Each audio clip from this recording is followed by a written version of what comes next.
Hey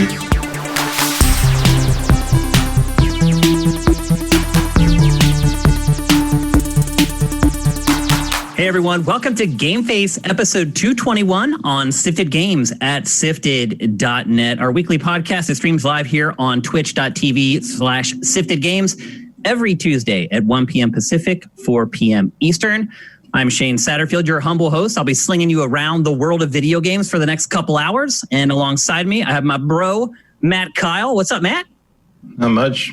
Had some games to play this week, at least. We did. Some great games. How's life in the fast lane, bro?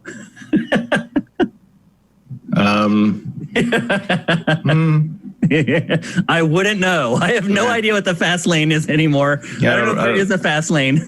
I don't remember what driving is like. I hardly ever do it. I'll say one thing, man. Like, I'm not putting any miles on my car. That's for sure. I have not filled the tank up in like a month and a half. Yep. 2 months it takes for me to use a tank of gas now. It's crazy. And also alongside, we have Mitch Sikorsky, who's handling our TriCaster TD duties today. What's up, Mitch? I was going to say, I haven't had a car since I've been out here, and it's been, so I haven't filled a tank of gas in 6 months. Yeah. You don't really need a car out here. Now, the public transit in LA is not as good as San Francisco. The PT there is amazing. But it is, compared to a lot of cities, in LA is pretty good, especially now that they have the trains that run all the way across the city and stuff like that. So you can absolutely live here. And you had a bike as well, and that helps too. Yeah, but, past tense, had a bike. Yeah. So Mitch moved here, bought a bike, got it stolen, bought another one, and then sold it. Well, I did get a flat tire, so that's like half the other reason. No, you got the flat, then you sold it, right? Yeah. That's how it went. People in chat are saying that your mic is a little bit low, Mitch. So if you want to just step away from the TD for just a second and bump it up. Yeah. So anyway, we have a big show for you guys today. As Matt said, some big games came out this week. We're going to talk about Ghost of Tsushima, which may be the last big PlayStation 4 exclusive before we move on to PlayStation 5. And we're going to talk about Paper Mario, the Origami King, the latest Switch exclusive. And it also might be the last Switch exclusive for a while. We're going to talk about that as well. Mitch, are you back yet? Yes, I'm back. Cool. Chat can let me know if that's better. Yeah, chat, let us know if Mitch's mic is a little better for you guys now. We're going to go on to our poll of the week at this point. Our poll of the week last week was about backwards compatibility. And I mentioned on the show last week that we were going to start pulling quotes from some of you guys from our poll of the week. And that inspired you guys to leave a lot of comments on the poll, which is great. But we'll go through the results of the poll first. This was far and away the closest poll of the week we've ever done. And that generally is the sign of a good poll. I'm learning, people. I'm getting better at the options. You generally, when you make a poll, you don't want there to be like 2 options that get all the votes and the rest get none. That generally means you've done a poor job of creating the poll. And so I'll take responsibility for that. But this time it was really, really close. Like literally 3 options separated by like a handful of votes. So we asked you, what was your take on backwards compatibility? And we gave you 4 options. Essential, basically meaning like this is a deal breaker for me if a console doesn't have it. It's nice to have, and it may tip the scales for me. I probably won't use it, but I'm glad that it's there. And then the last option was no value whatsoever. The first 3 options were within 4 percentage points of each other. What one was, I probably won't use it, but I'm glad it's there with 32% of the vote. Next was it's essential, meaning that it will absolutely sway which console you buy at 31%. Next was it's nice to have, and it may tip the scales for me at 28%. Again, all 3 of these very close together. And then way at the bottom, no value for me whatsoever with 9 percentage points. Are you surprised at all by those results, Matt? No, that sounds about what I would expect. I voted for the second one. What was it? Nice, but nice to have, but may tip the scale. Yeah, because like it's more important to me than the third option, but it is not essential to me. Yeah. Outside of like carrying the digital library forward, which I consider to be a little different thing than keeping the digital library from previous generation intact is different from like what Xbox is doing with like everything going back to the original Xbox. That's a whole different idea. Yeah, I think like there's been a big shift, Matt. I think people have become more interested in carrying stuff forward, and also like the fact that it makes them better is new. Like the fact that you can put last gen games in or older games like original Xbox stuff and they run better than if you just played them on the old system is a plus. If you have any interest in playing Crimson Skies again, you should play it on Xbox One because it runs better and looks better. Like it's that simple. So I think there's a benefit to it that wasn't really there before. Certainly, I don't remember. I mean, I know there was like little like enhancements you could do on like certain like PS1 games when you played them on PS2, and so like I think Vagrant Story had like a PS2 mode that like made the textures a little better or something. But this thing where you just stick your old disc in and whether it's supported or not, it just runs better is great. So I think that's a more attractive option than just you can play the same game you already played before. Yep. And you're right. The sands have shifted to a place where backwards compatibility is much more user-friendly and I believe much more viable, much more comprehensive. And I agree with you. I think that has kind of shifted perspective because if you go back to the beginning of Generation 8, backwards compatibility was hardly something we even mentioned. And now it's a big, big topic. And I did pull a couple comments from you guys from the poll of the week. I'm going to read them here. Thanks. A lot of you guys wrote great comments. I can't read them all, so I tried to pick the 4 that really caught my eye, but also kind of represented the 4 different options in the poll. The first comment comes from Slagathor. He writes, for a few console generations now, I felt that I needed backwards compatibility, but inevitably the games from the previous generation would fall by the wayside. That's kind of how I feel. So hard that I can't even get excited for it anymore. However, if the old game is somehow improved in a noticeable way for the new console, like you said, I might be more inclined to play it again. Great comment from Slagathor. Next, from Zet Saber. I keep my older consoles, so backwards compatibility is not important to me. It's convenient, but I don't have sudden urges to play old games. Fair perspective. Next, Nightmare 452. I feel it's an essential part of next gen for me. I went all digital this gen, and I 100% expect my library to move forward. So yeah, this would have been a system seller, or more accurately, a system no-no if either Sony or Microsoft didn't offer full comprehensive backwards compatibility. And then the last comment comes from Asmodiar. I've never bought an Xbox before, but I'm giving it all due consideration this generation. Rebuying games is a big cost, and a lack of backwards compatibility is a hint to your treatment moving forwards as a customer. So it's definitely a weight on the scales of who gets my money this generation. I think between those 4, they pretty much covered all the bases. I don't think you would have seen that last comment before this gen. Nope. I mean, when I saw that, I was like, oh, this one's going in. Because this is someone who is saying like, hey, I never even would consider an Xbox before, but now it's on the table. So it is shifting perspectives without a doubt. So thanks to everybody who participated in the poll of the week. The new one is up right now. And again, it's in the header at sifted.net. And the poll of the week this week is, what is the most important feature for a console? And there are like 5 options there. So when the show's over, head on over there, make your voice heard. And again, leave comments and we'll pluck out the best ones and we'll read them here live on the show. And with that, my stupid thing for the backwards compatibility is I hope Wrath Unleashed works on the new Xbox. Because Wrath Unleashed, for those who don't know, was a LucasArts game that was like a turn-based strategy game, but when you fought like a fighting game between 2 monsters. And the problem with it was the load times were insane. Like the load times between battles and to get out of the battle back to the board map and everything was like a minute and a half. Like you were just sitting there on a load screen. So if like you could do backwards compatibility and just sort of automatically make it load way faster, I would maybe enjoy playing that for once. Okay, fair enough. And with that, it's time for a word from our sponsor. That's why I'm going to buy a $700 game console.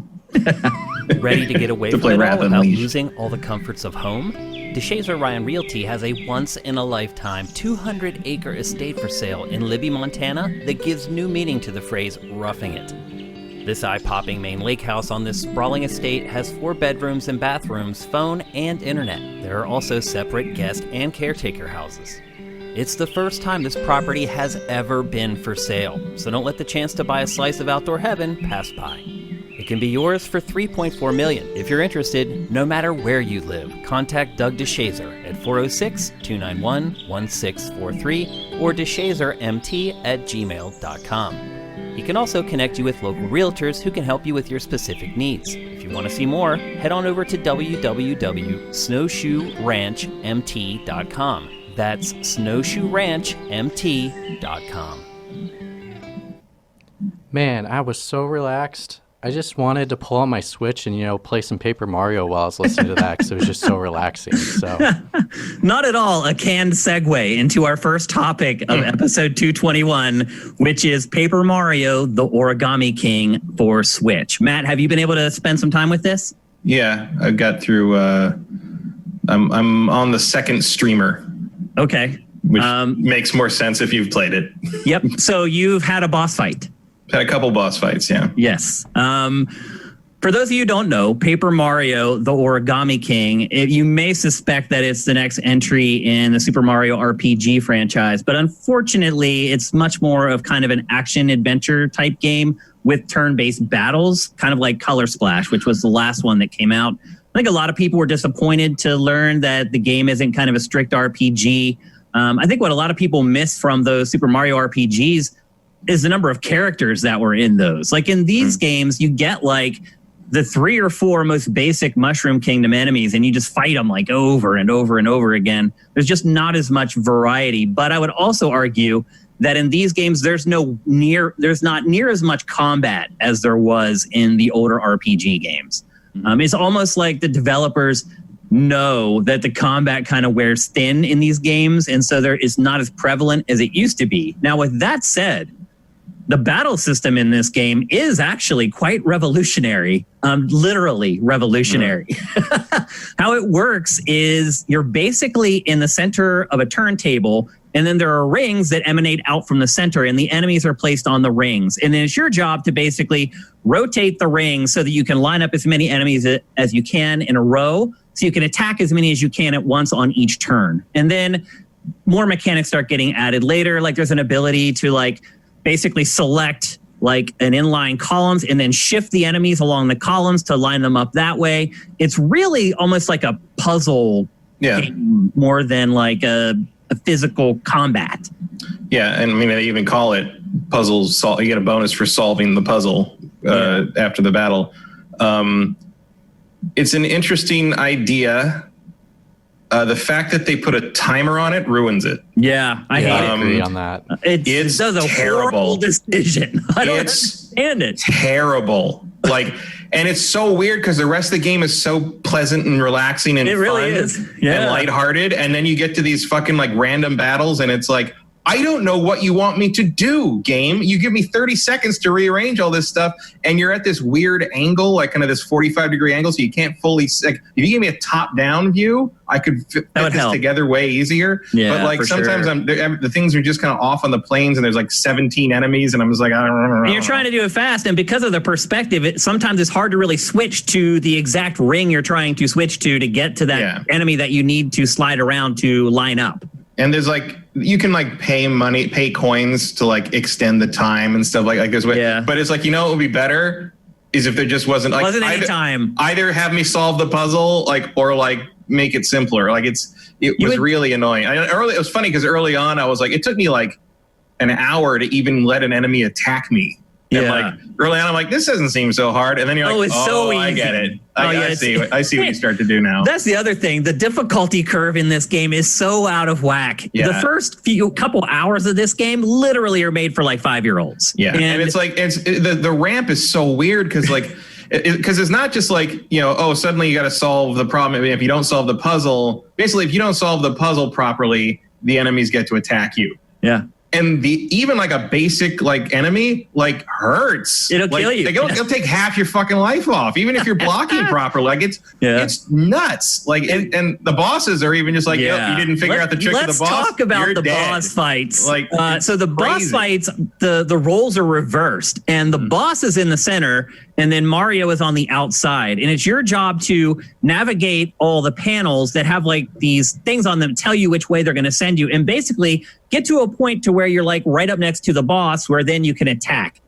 I don't know if this happened to you, Matt. Did you end up in a spot where they're like, no, that's the wrong spot? That ever happened to you? I mean, well, so there's several spots around the boss, and sometimes if you get on one, it won't let you attack the boss, even though you're right next to the boss. There has been nothing more infuriating. Well, like on if you're not near the weak point of the first boss, like you can't attack him. Yeah. And that's because you also have to rotate the ring to put the attack square or circle where it needs to be. So you not only do you need to arrow yourself so you end up next to the boss, we have to end up on an attack circle that lets you attack. Then otherwise you just fall over and you don't get to do anything that turn. Yeah. And the first boss, they like give you some outs on that. If you do it, they're like, oh, that's not how it works. Try it again, kind of thing. But if you do it in the bosses after that, it's like, nope, the boss just gets a free hit on you. And like the air, it's full of like arrows everywhere, bonus stuff, coins everywhere, hearts to get you more life. Like there's all these things. And then like the second boss like has all these like targeting things all over it. Because if you walk across that, you'll get hit by missiles. And like it reminds me a little bit of the final boss fight in, was it Banjo-Kazooie or Tooie, where the quiz show happened at the end?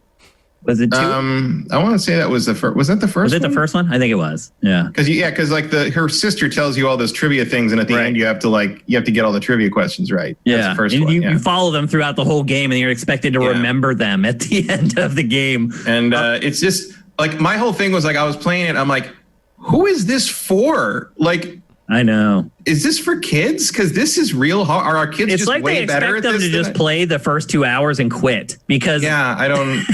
They will. Like other than that, I really like it. Like I really like playing it. It's funny. Like I enjoy the characters. I like the cross up between the 3D origami stuff and the flat Paper Mario stuff. Like it's beautiful. Like it looks great. Like. I really enjoy playing this game until I got to fight something. And now I'm just sort of like, this is really punishing in a way that I don't understand. I never dreamed this game would be that. I'm right there. Why it's like that. It's like if that, what was that the Yoshi's Woolly World? Yeah. It's like if that game just started with like the post game. Right. it's like, you thought this was a motherfucking game? Like we're gonna kill your fucking dinosaur over and over again. Like, it's not like a simple like, just try the turnover. It's like you die, you go back to the save point, and you do that boss battle all over again. Yeah. It's not frustrating. The other thing too is that there's no easy way to fix it because you can. It would take a lot of work because if you remove the 30-second timer, then that whole other system that you were talking about. So I'll expand on it a little bit. There's a system in the game where you find toads hidden everywhere.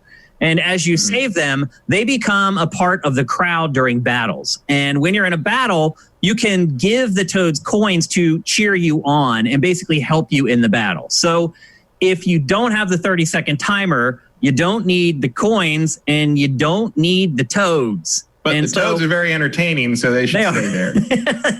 Because they talk. You can see word balloons in the background and they cheer you on and react to what's happening, which is, to me, enough entertainment value without having to call them in for whatever. Well, one thing I would say, the other thing this game is very funny and clever in general. The Paper Marios are always very great. Funny. Yeah, the Paper Marios have always been very funny and clever and kind of like, they're the most self-aware of any Mario game. There's all kinds of like weird like callbacks to like old stuff, or like you said, self-referential, where they recognize that certain things that fans say about the games, and it's really clever. And some of the writing is just great. The other thing that's weird about the combat system to me is like, so like you said, 30-second time. It's not always 30 seconds. Sometimes it's 60. They know how much this cut, and sometimes and you will get like you don't have a set number of attacks per turn assigned to Mario himself. You have the number of attacks that you need to defeat all the enemies if you do the puzzle perfectly. Right. So even that doesn't feel very consistent to me. I'm like, okay, so like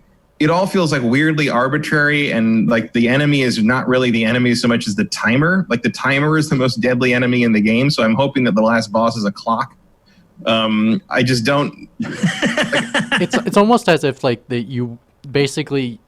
You should just fail if you don't complete the puzzle. Is the way like the game I've done that a couple times. Yeah. Which I'm only 2 hours in, so like I have not as far as you guys, and like I haven't touched a boss battle. So to hear it gets a little harder is nice because the first what you played so far is easy. Super simple. But it is really nice. I do like the charm it has. Like there's already 2 moments where I'm like, wow, like this is cool. I did not expect this kind of flair from a game like this.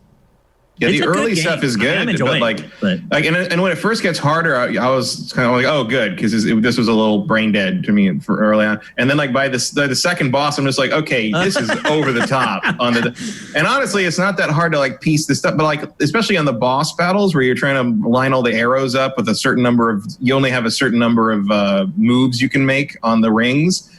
and you're throwing a 60-second timer at me, like, bite me. Like, that's, I don't know what. And you only have so many attacks on that turn as well. And if you mess up, like, the boss will attack back and you lose like a ton of life. And you have like 70 hit points at this point, and I'm losing. Even if I block everything all at once, it's 10. And then when the special move shows up, and if you screw that up, you're dead. Like, that's the end of it. It just wipes you out. And it's just like, I mean, I know Mario games can get unforgiving because, like, especially you finish the game and then the real game starts, right? Yeah. That's how Mario kind of works these days, and has for a while. But this just feels, I don't know. I think it was US Gamer or Poly? Like, somebody called it punishing, and I was like, that's a weird word to use to describe no one would have ever a Mario game, especially a Paper Mario game. And now that I've played it for like 5 hours, I'm like, that's the only word I can think of. Like, it really is punishing in a way that feels like, did I make you mad? Yeah, it's very bizarre. I'll be honest. Yeah. I'm completely shocked by this game. We actually never even laid down the plot. Not that it matters. It's just so dissonant from the rest of the game. Like, the rest of the game is so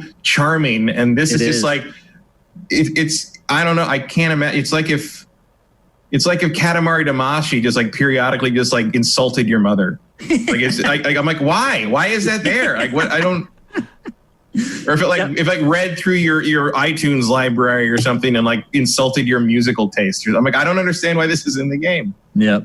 Anyway, the basic plot, and not that it's all that important really, is that the Mushroom Kingdom has been taken over by the Origami King, who, as it turns out, is the brother of your little sidekick who comes along with you.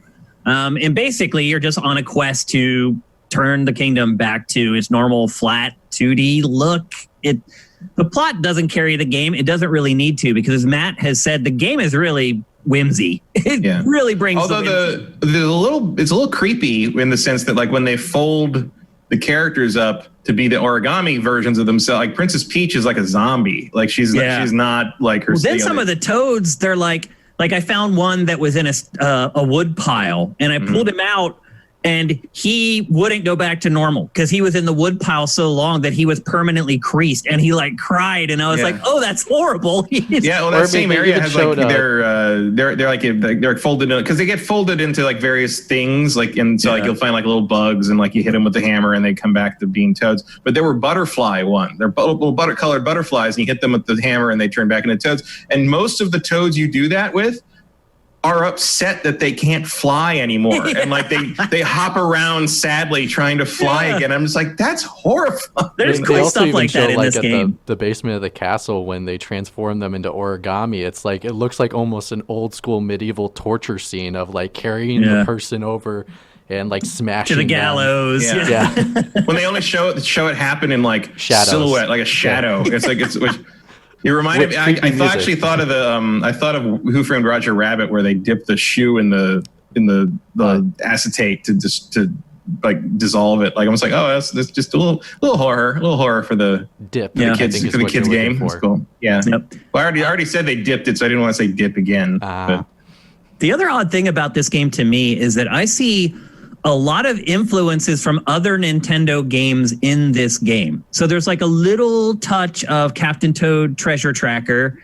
There's a little touch of Luigi's Mansion, because one big element of the game is you collect confetti. You hit trees, the confetti falls down. You hit flowers with a hammer, the confetti comes out. And as you collect it, you then use it to restore parts of the world. So you come across a hole in the ground, and you have to like throw confetti, and it'll cover it up, and you can go over it. A lot of times it'll send out coins that you can collect. That ties into the system we were talking about earlier with the Toads.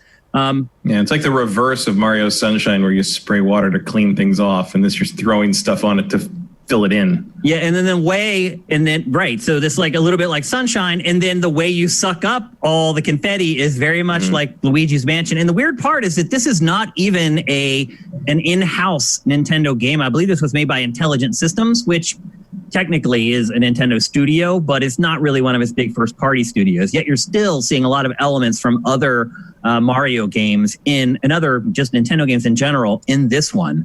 I thought that was pretty cool. But there's a lot of puzzle solving in the game, a lot of go here and do this to get that to come back here to use that on this. That opens up a new doorway that you walk through. It's a lot of adventuring, environmental puzzling, stuff like that. And that part of the game, I really, really like. I really love it. Like, if they had got the combat to a good place, I would really, really recommend this game to just about anyone.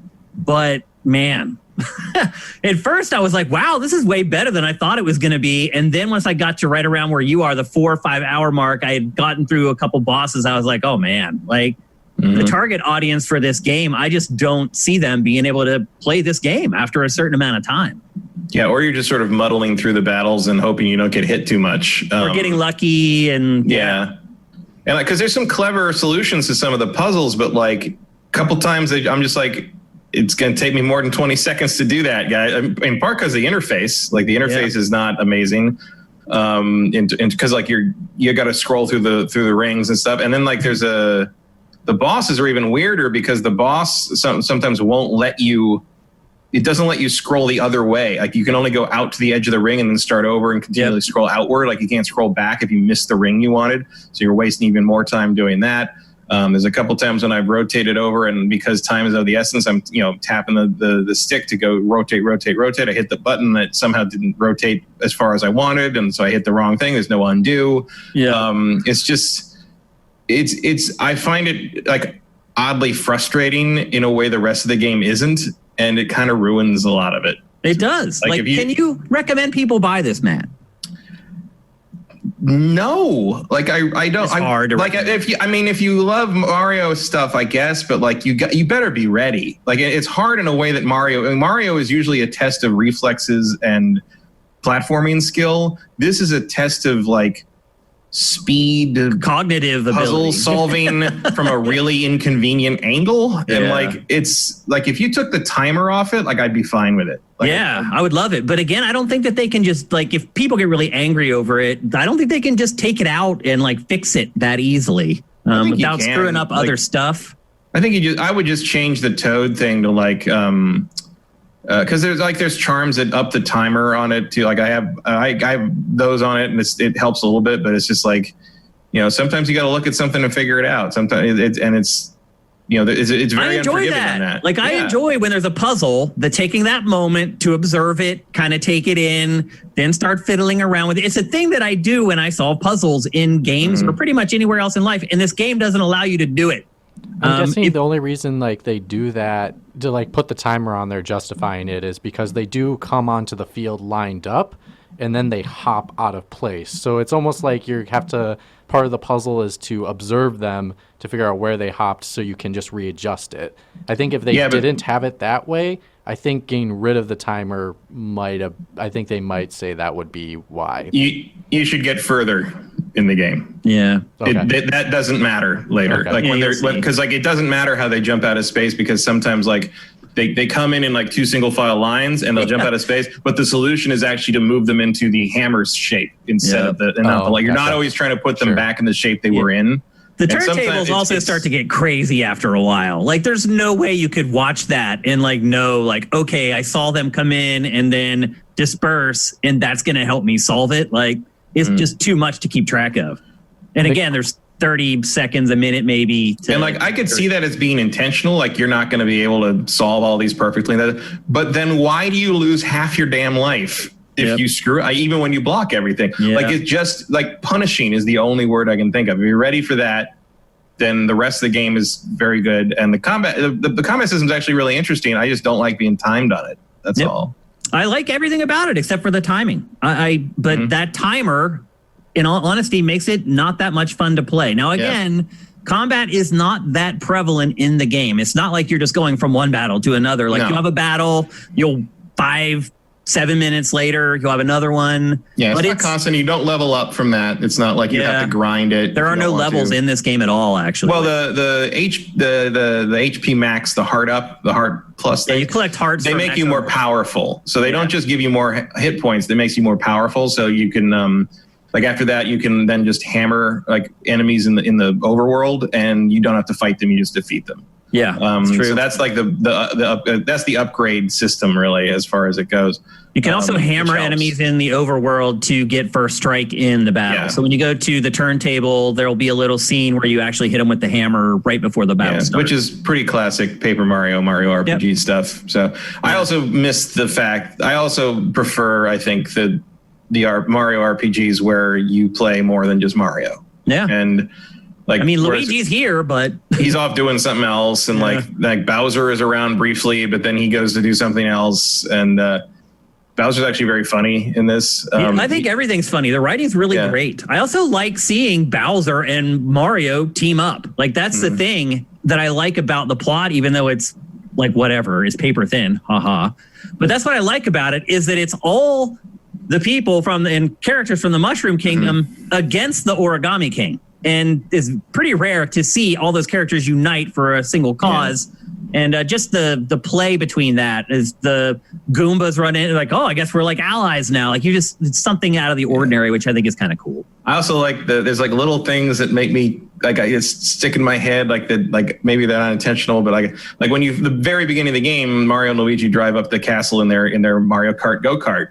And Luigi drops Mario off and says, like, I'm going to go park the cart because I don't want to tip the valet. And I'm like, yeah. Really? Like, you don't want stuff like that all through the game. Is there a tipping system in the Mushroom Kingdom? Is Luigi just that cheap? Like, surely at this point, Mario and Luigi are rolling in coins. Like there's no. And then you come back and it's broke when you start the game. So, but then you come back later and the car's like 4 feet away. So you're like, well, no wonder he didn't want to tip him if he's just driving it that far. You know? Like, but it's like style's great. Like, there was just this little insight there. Like, even the tailpipes on the cart, like they're curled almost like a scroll. Like, they're not a perfect circle. It's like a scroll with like one piece like overlapping. Like, they just carry the origami / paper thing out to the nth degree, and in a lot of times very clever ways. So I really all the origami in it, as far as I know, is actually real. Like, you could make those. You could fold those. Yeah, interesting. Like, well, there are some cinematics where they actually show them. Folding it. Yeah. So as far I remember, I saw an interview or I read something, I think, where they basically said like, all the origami in it is real. That's awesome. That if you gave them instructions, you could actually fold the enemies. You could make a Princess Peach. You could. There's an actual sifter that I know that's done that. So he's been folding the Paper Mario characters. It's actually Raphael from who got his question answered from Pactor just yesterday. Okay. So cool. He's been doing that. Yeah, it's not. Look, I want to recommend this game. I really do, because I have enjoyed some parts of it a great deal. But I would say definitely do not buy it for your kids. They'll be pacified for a couple hours and then they'll come to you and be like, what the F? And I would only, as an adult, I would only recommend it to other adults if you're ready for a stiff challenge. I mean, it is a tough game. I know you probably wouldn't have guessed that looking at this game, but it is challenging. And so if you're ready for a stiff challenge, it's probably going to make you frustrated on several fronts. And as you get really into the boss battles, they get to the point where, like, right now, I'm at a boss battle and I quit. For instance. Same. And I'm on my third boss battle and I lost for like the second time and I just turned it off. Yep, that's how it's been working for me. And then I would just go back to the other game we're going to talk about today, which is Ghost of Tsushima, which has been very weird, jumping between those two games for the last few days. Yeah, those are you couldn't really pick two more different games to come out on the same day, really. It was a weird weekend, to say the least. So I would not recommend purchasing this. I do think probably the reviews are pretty accurate. It's probably a 7 to an 8, somewhere around there. I worry that I feel like there's going to hit a point in this game where I just can't get through it. Or I keep wondering if there's going to be this moment where I brain meld with it and it just all of a sudden it clicks and I can just start doing it. It hasn't happened yet, though. I keep waiting and it just never happens. I don't know. Yeah, I don't know. Like there's a specific house in the Toad Town where you can go practice everything. Yeah, and I did that for a bit, but it's like that doesn't help you when it's like you get hit with a configuration out of the gate that like is just like, what the hell? Like, I don't, okay, I don't know what you want. A couple times I've actually yelled at the screen, I don't know what you want me to do. Like it's and then you run out of time and Mario gets his ass beat. That's the end of it. It's like what are you going to do? Yep. But look, I think we prepared you guys well enough to decide whether you want to buy it or not. If you've been sitting on the fence the last couple of days, you know what you're getting into at this point. Don't say we didn't warn you, though, if you take the plunge, because it is not what you expect. I guess that's the best way I could put it. Yeah. I mean, like there's a world in which, or there's a game where there's like the timer on this system makes sense. But I don't feel like you have the tools to do this as easily as you should. Like it really needs a top-down view at the very least. I feel like big part of my timer problems come from trying to figure out like at the angle you're at, like where things are and where they've lined up, especially like in a hurry. It's like because it's like one or the other. You're under stress. You're trying to do it fast and. Yeah, I totally get it. Do you think what about you, Mitch? Oh, I was just going to say, do you think an ability, like if they gave, and I don't know if it's an option because I'm not as far as you guys, so I'm interested in texting you guys later once I get farther to go, like this is frustrating or something, but. And I'll just text back, good luck. But my question would be, do you think like if they gave you a temporary power-up that you could use so many times that would slow down the timer, that might help with your frustration? I mean, you can extend the timer using the coins. It's just, I don't like using a finite resource to extend the timer on random battles just feels like, I don't know why that's the thing. Like, it feels like you should just give me enough time to do this. Would you just be doing it too often then? Maybe. I don't think you should have a timer on it, period. I don't think you should. Either you have me solve puzzles or you have me do something on a timer, but don't make me do both. Like I'll say this too, like where you're at, Mitch, right now, you're like, oh my God, I have so many coins. And I was like that when I first started the game. I was like, too many. I'm like, I have like 20,000 coins. Like, what am I supposed to do with them? And let me just tell you, those coins those coins go real fast when the game starts to show its teeth. So don't frivolously give up any coins anywhere. Fight through the early battles. Don't spend coins on Toads early on because you're going to need them later on. I'm at the point now where it's like really hard to decide how I want to spend my coins and whether I want to use them in battle or whether I want to use them to get items. It starts as the game heats up, it starts to become another puzzle that you have to solve. And that might be the intent, but I don't find that to be a compelling choice to make. Me either. I'd rather just play the game. So Mitch, your final take, would you recommend it? I can't. With what you guys said, there's no way I can like say anything about this because I'm not too fresh in it. Probably ask me next week and I'll give you my take. All right, sounds good. Let's move on. We're going to talk next about some controversy. This one kind of came out of nowhere for me. I was pretty surprised by this, but I also would say at this point, with the way the internet is, I probably shouldn't be surprised at any controversy because there's like 100 of them every day now, it seems like. But this week, a brand new FMV-driven game called Gamer Girl was announced by Wales Interactive. It's being made by an indie studio called FMV Future that specializes in FMV games. Yeah, I was going to say they really locked themselves into it. They really did. Not a lot of room for spreading your legs, and that's the name of your studio. But anyway, this is an FMV-driven game, and it follows a female streamer. And you actually play as the moderator of her streams. And she's being stalked by a psycho fan. And you try to aid her in her, I don't even know how you would word it. You try to help her basically not fall victim to the stalker. And I thought the game, when I saw it, I was like, oh, this is an interesting take. I've never seen a game that really tackles this before. I had no idea that it was going to explode in the next 2 hours, and that's exactly what happened. A lot of people became upset that the female streamer would need to be aided by the player. Basically, like white knighting they're calling it like a white knight simulation, a simp simulation, which is a term I just learned this week. Simp was my favorite description of it. That was I never heard that word until this week. Simp. I had to actually like Google it in the Urban Dictionary. So and then it exploded. Then a lot of female streamers started chiming in and saying, oh, this is disgusting. And, I will never buy another game from Wales Interactive because of this. Yeah, my Wales Interactive library is really going to take a hit from this. My guess is they could not name a single other game that Wales Interactive has published. I can't. I definitely can, but I can understand why most people can't. So Matt, is this a big ado about nothing, or do you think that these people have legitimate gripes about this game? Now, to me, I would say they took everything down. Like, they took down the trailer, they took down all the assets off of their official press sites. Yeah, I think that's the biggest takeaway is like, I am very impressed at how thoroughly they were able to scrub everything out. Like immediately, I mean, less than 24 hours later, it's all gone. Like, oh, we're reworking it. I'm like, okay.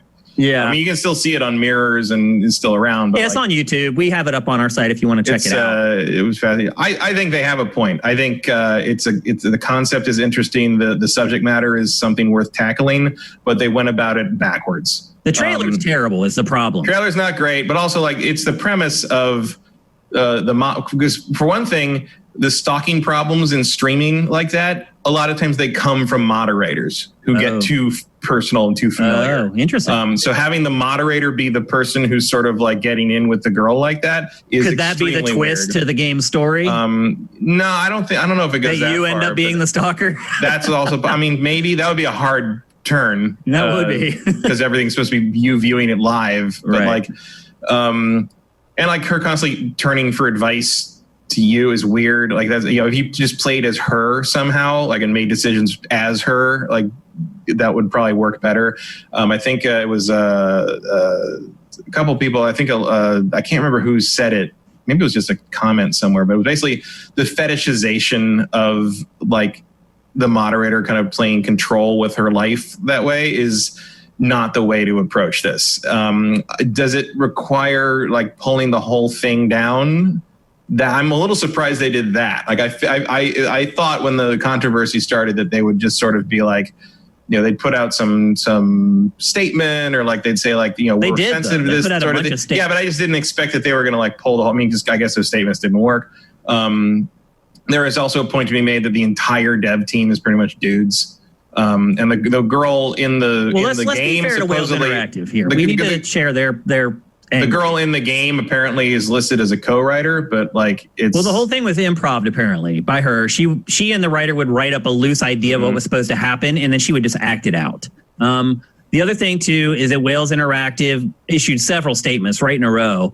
And basically its perspective was that it's trying to help with the problem with this game. But the problem is that the trailer doesn't portray that at all. It is that's to me is the problem. I don't know. It's about 2 steps away from Night Trap. Right. Like, I don't know if Wales Interactive is just revising history now that it's found itself in controversy, and now they're going to revise the game so it is about addressing these problems. But that's what Wales Interactive said, that it was supposed to be about that. The trailer does not portray that at all. The trailer is her with like low-cut shirts on for like 2 minutes. Yeah. Like, that's the other thing is like, especially the most revealing outfits seem to be reserved for when she's just talking to the moderator.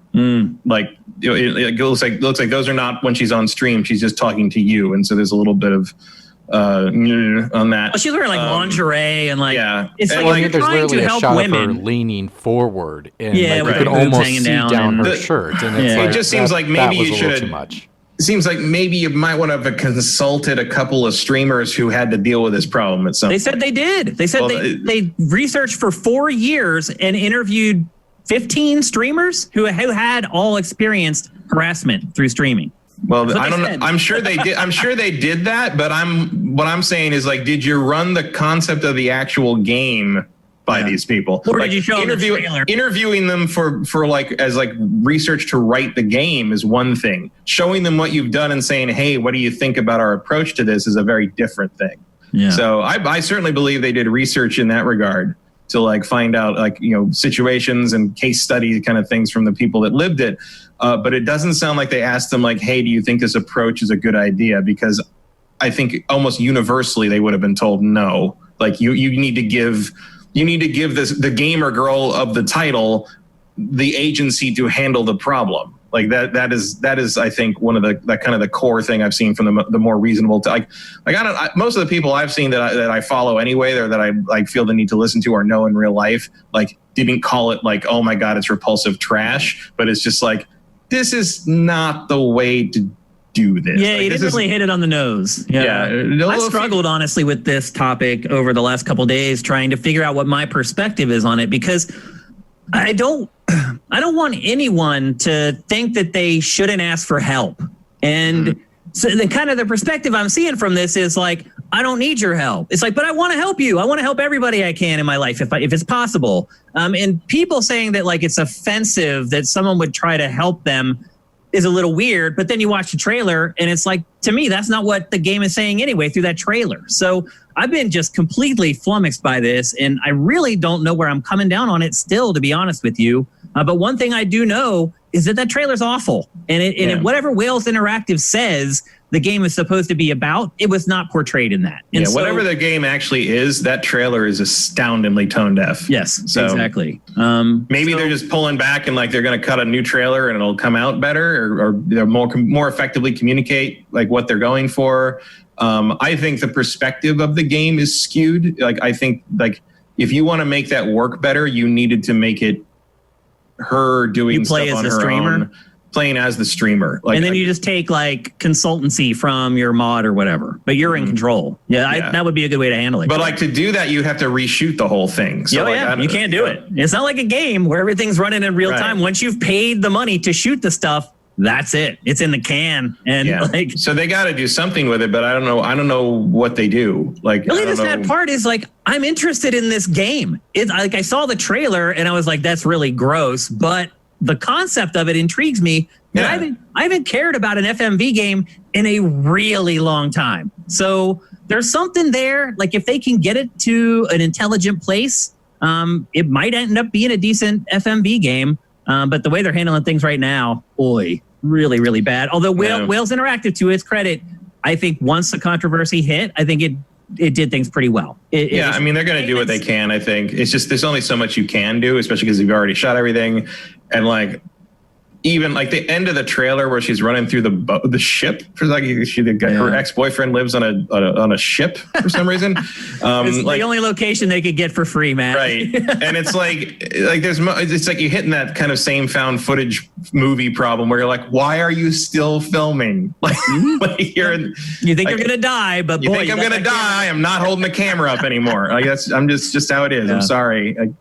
Also, you're getting really good stream quality from a boat off the docks. Like, like their Wi-Fi must be excellent. But anyway, I'm intrigued by the game and the concept. I think it has an opportunity to be something cool, but it definitely and it's a subject that I think there's room to make statements on. Yeah, for sure. Games, and I think there need to be statements made on it. Honestly, there's a lot of women out there that are tortured by people that need this something out there to encourage other people. I think to support them, and I hope that when that support is coming from a good place, they'll accept it. But as the kids say, this ain't it, Chief. Yeah, it's not. So there you go, Gamer Girl. I don't know if we may never see this game again, in all honesty. We did find a mirror of the trailer, and it's up on Sithid if you want to check it out. I mean, I do feel like it would be better to, maybe rework it, maybe try to get some opinions from current streamers, like of the final game or something. In the end, it's got to be better to like put it out there and be like, see what you guys think. Maybe we screwed it up, but just like we want your feedback and we'll do better next time. Like at least that way you get some money back from sales somehow. I'd rather see this game come out because I'm curious on what it actually turns out to be. Because the trailer is just a trailer. You can adjust a trailer to change a tone to make it what maybe the game isn't. Maybe the game isn't all this. Maybe this is just small snippets of the different narrative that you actually get out of the game. Because I think there is some good elements out of it. There just isn't that, just the over-sexualization in that beginning portion just really threw the tone off completely to the point where it was really weird.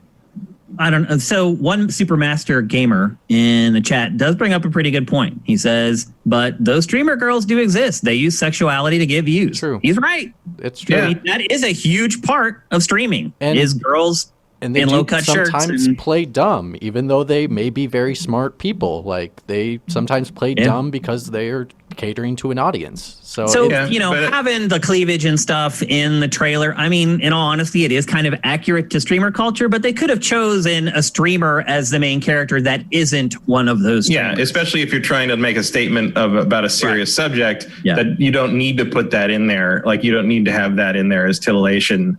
Notice the first shot. The first like 2 shots in the trailer are her in like the black negligee bending down. It's the first shot in the whole thing. Yeah, so, it's just, and that might be the choice of the trailer, but like, you know, the trailer is clearly cut to give it a kind of an exploitation film look. You know, it's fly on the wall type vibe. So, you know, they could do a trailer that, you know, tonally feels a little more like it's treating a serious matter with the gravitas it deserves. But if those are the clips you're working from, I don't know how you get there. You know, like they shot what they shot. They did put a lot of effects on stuff, and so maybe if they go back to the clean footage, they might be able to work with it a little bit. We'll see. Maybe.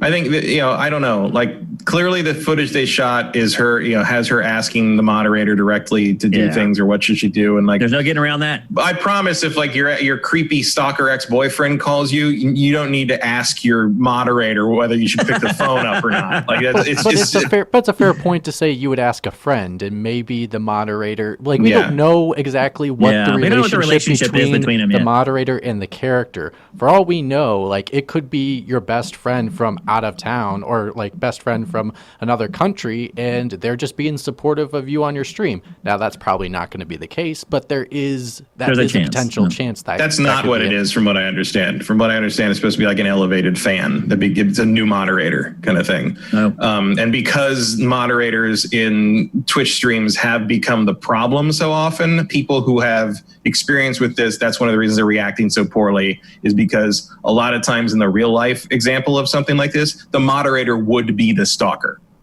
So not us. Our mods are freaking great.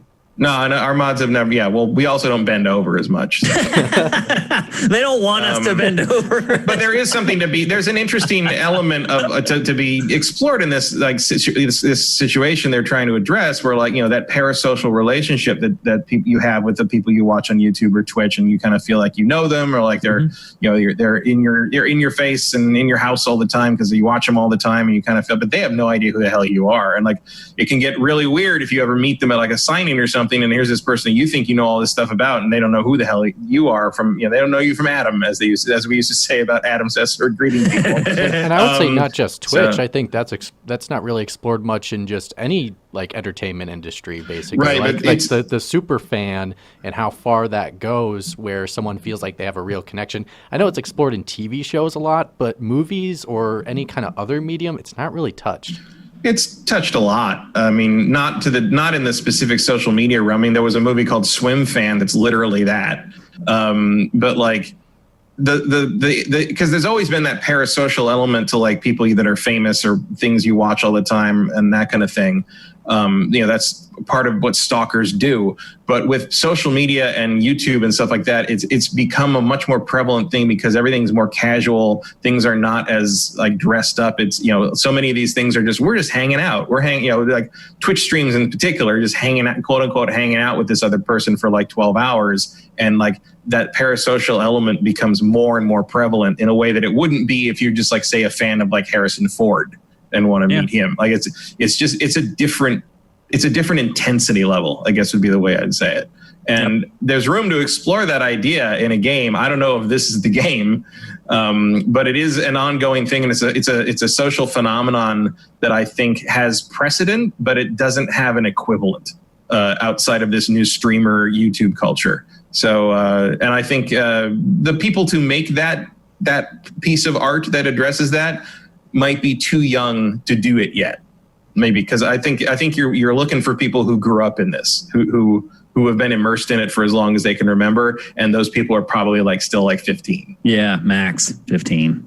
So there you go, Gamer Girl. Who knows if we'll ever see it, but it sure did create a really good conversation for GameFace, and that way it has served its purpose. Let's move on. We're going to talk next about the Nintendo Direct Mini that happened yesterday. I think Mini was probably. I'm glad that they used that moniker. Mini is definitely the word. I didn't even know this happened until like that last night. Like I was like, wait, what? Why are people talking about Shin Megami Tensei? What?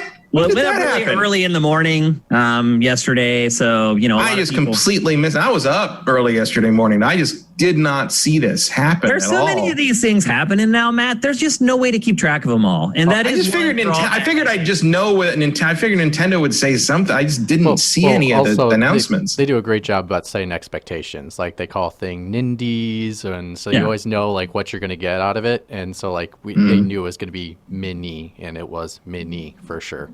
I'll be honest, I'm checking out from a lot of these now. It's I don't need to be there when they go live. Like, we have Sifted. Stuff's going to be there. And if I really care about it, it's going to be at the top of my Sift and I'll see it. So, yeah, I mean, I certainly wasn't upset I didn't see this as it happened. Yeah. But anyway, it was a direct mini, but they did end up sharing, I don't know, some moderately important news. A game that was announced when the Switch was announced that disappeared for the last several years was finally re-unveiled, if that's even a word. I guess 4 years later. Shin Megami Tensei 5. We got the second trailer for that like 4 years later. And it's not ready. It's still not coming until 2021. And they don't even have like a quarter for 2021. It's just coming sometime. And then the trailer is literally, I think after I chopped off the head and tail, it was like 49 seconds. So 57, you're close. 57. So if you look at 4 years, we now have a grand total of about 1 minute and 10 seconds of Shin Megami Tensei 5. I still really have no freaking idea what's going on in it. Obviously, I do. It's Shin Megami Tensei. It's going to be the same damn game. It's just, there's an apocalypse. It's like the difference between that and Persona. It's like Persona is a high school simulator where you're solving people's traumas and mental problems by beating sexy versions of themselves up in their brains. Yeah. And Shin Megami Tensei is an apocalyptic thing where you have to gather an army of demons to fight Satan. Like those are basically what's happening in those two different series. The main thing that for a second I thought you paused. That's hilarious. Because when you stopped, Matt, your face froze. Like you did not move. I thought your stream had stalled. That was hilarious. I thought he paused. I literally thought he was done talking. He was like holding a pause for a second. I thought his Zoom just totally froze up. Anyway, go ahead, Matt. The thing that struck me was watching that trailer and thinking like, I remember when you couldn't put a cross in a Nintendo game. Oh, yeah. When you couldn't reference religion in a Nintendo game. And this one just starts with a giant Satan demon thing going, your God is dead. And that's the first line in the trailer. We are in another era, I guess. I mean, look, you've seen all the stuff going up on the eShop. Nintendo has no standards for that stuff anymore. It really does not care anymore at all. It's done. I don't know if that went away with Iwata, but it just doesn't care. It's like anything. I mean, look, it's putting games like Scorn and like these crazy AO only games. It's like it just the gloves are off. There is a lot of okay. That time he did freeze, I believe. Anime boobs on that eShop. You froze too. Oh, so the whole call just froze. No, it was just Matt. Sorry, it was just Matt. It froze for you, Kyle. There's something going on with your connection. This franchise has been gone for a long time. Is there still an audience for it? Probably. I mean, it's pretty much the same people that like Persona. And honestly, if you've never played one, but you do like Pokemon, you'd probably like it. The Shin Megami Tensei critters, basically. Yeah, the Shin Megami Tensei, the main series is much more about like collecting and raising and breeding and min-maxing the demons, the Personas. Whereas like the Persona games are more story driven. Like Nocturne is basically a giant dungeon crawl where you just have to build up an army. They're more straight dungeon crawls usually. Nice whereas segue. the Persona games are straight up like they're more traditional JRPGs, I'd say. Well, before you hop off of it, Shanks, I'm just as a person that's a little younger that I've never experienced Shin Megami Tensei, and I've only heard of it because of Persona 5. And I played a little bit of Persona 4. And so I think there's a really good opportunity here for Shin Megami Tensei because of the success of Persona 5 and how much more recognition it has as just to more general audience of gamers compared to the really hardcore Japanese audience. So I think it does have an opportunity to break out just like Persona 5 did. And that's not all. Shin Megami Tensei 3 Nocturne is being remade for Switch and PlayStation 4. A classic from what year was it? What year was that? That was PS2. 2003. So I'm going to say it was. I think that was 02, 03. Around there. 03, 04. Yeah. And so this game. So what we're getting at is this game will absolutely benefit from a remake. It says it on the trailer. What year? 2003. Says it on the trailer. Okay. This game will absolutely benefit from, and it looks like it's a remake and not a remaster, though it doesn't. I think it would have to be. Yeah. But if you watch the trailer, it doesn't look like a complete Well, it's sort of like it's sort of like the Steam version of Persona 4 Golden that went up. It's like it clearly was a Vita game, but they did redo a lot of it. Yeah. It's just they didn't redo it. That's what it looks like this is going to be. Yeah. So it's. I mean, this is Nocturne's probably the best game in the series, so that's a good call. It is so story light that it might as well not be there. Like it's almost like, the world ended. You need to gather demons. Come back in 70 hours. We might have an ending for you. Like it's pretty much what happens. Yeah. And Dante's in there somewhere. Like that's from Devil May Cry. He's in there. Yep. But it is heralded as one of the better RPGs from that generation. So definitely something to keep an eye on. That's coming in the first quarter of 2021, again for Switch and PS4. And then from there, the interest level drops off a great deal. Aren't they also doing Persona 3? Did I miss that? I don't know. I didn't see that, man. I saw something about Persona 3 recently, like in the last few days. I thought that was part of that. I didn't see that, but it's possible. That would be cool because that's a good one too. Yep. Next up, Cadence of Hyrule DLC, an indie game with, the Zelda license that's been out for quite a while, is getting DLC, and it is a big, beefy chunk of DLC. For those of you guys who don't remember, it's an RPG where you have to attack and move to the beat of the music. It was basically the spiritual successor to Crypt of the Necrodancer, if any of you have played that, with a Zelda paint job, obviously. And there's a bunch of DLC coming to that, and it is pretty robust, and I was pretty impressed with the expansion to that game. I never did finish that game, now that I think about it. I got to a certain point where I got frustrated and I couldn't figure out where to go, and I quit. Because in that world, the map was like really basic. And like watching the map, like you go to like the point that it tells you and there's a wall there and you're like, oh, I have to go somewhere else and find some other way. And I just quit. So maybe this will convince me to get back into it. And then next up is Rogue Company, which is basically a free-to-play shooter from Hi-Rez Studios that's on everything. A Nintendo Direct is probably the only presentation that this game would have made it into. I'll be perfectly honest with you. It's just not, I mean, if you look at the numbers on Sifted for that game, it's doing nothing. The fact that Nintendo decided to put it in a Direct, I think, shows you something that we're going to talk about in just a minute. And then the final game that they showed was WWE Battlegrounds. We'd love to show you that, but every time we run footage of that game in GameFace, we get copyright flags from the WWE. So we can't show it to you, but they did show the Switch version of that arcade-style WWE game, and we got the first look at that, and then that was it. And it was a mini, so you shouldn't expect too much. And Nintendo did say that there are more presentations coming before the end of the year, so we'll get some more of this stuff. But what was your overall takeaway from this, Matt? Like, we still don't know what the hell they're releasing for the rest of the year. Mm-hmm. Like, do you have any games for Q3 and Q4? Because, like, seems like no. I mean, I'm sure they do, but they're just not talking about it yet, and it's weird. I mean, if you think about it... Like, it's weird that you show me a Shin Megami Tensei game that I haven't seen for 4 years and then tell me it's coming out next year, and I still don't know what's coming out in October. Like, I don't know what the deal is there.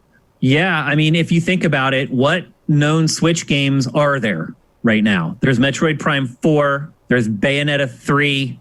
Breath of the Wild 2. Breath of the Wild 2, Pikmin 4, maybe. And the rumored Mario remastered collection. Yeah.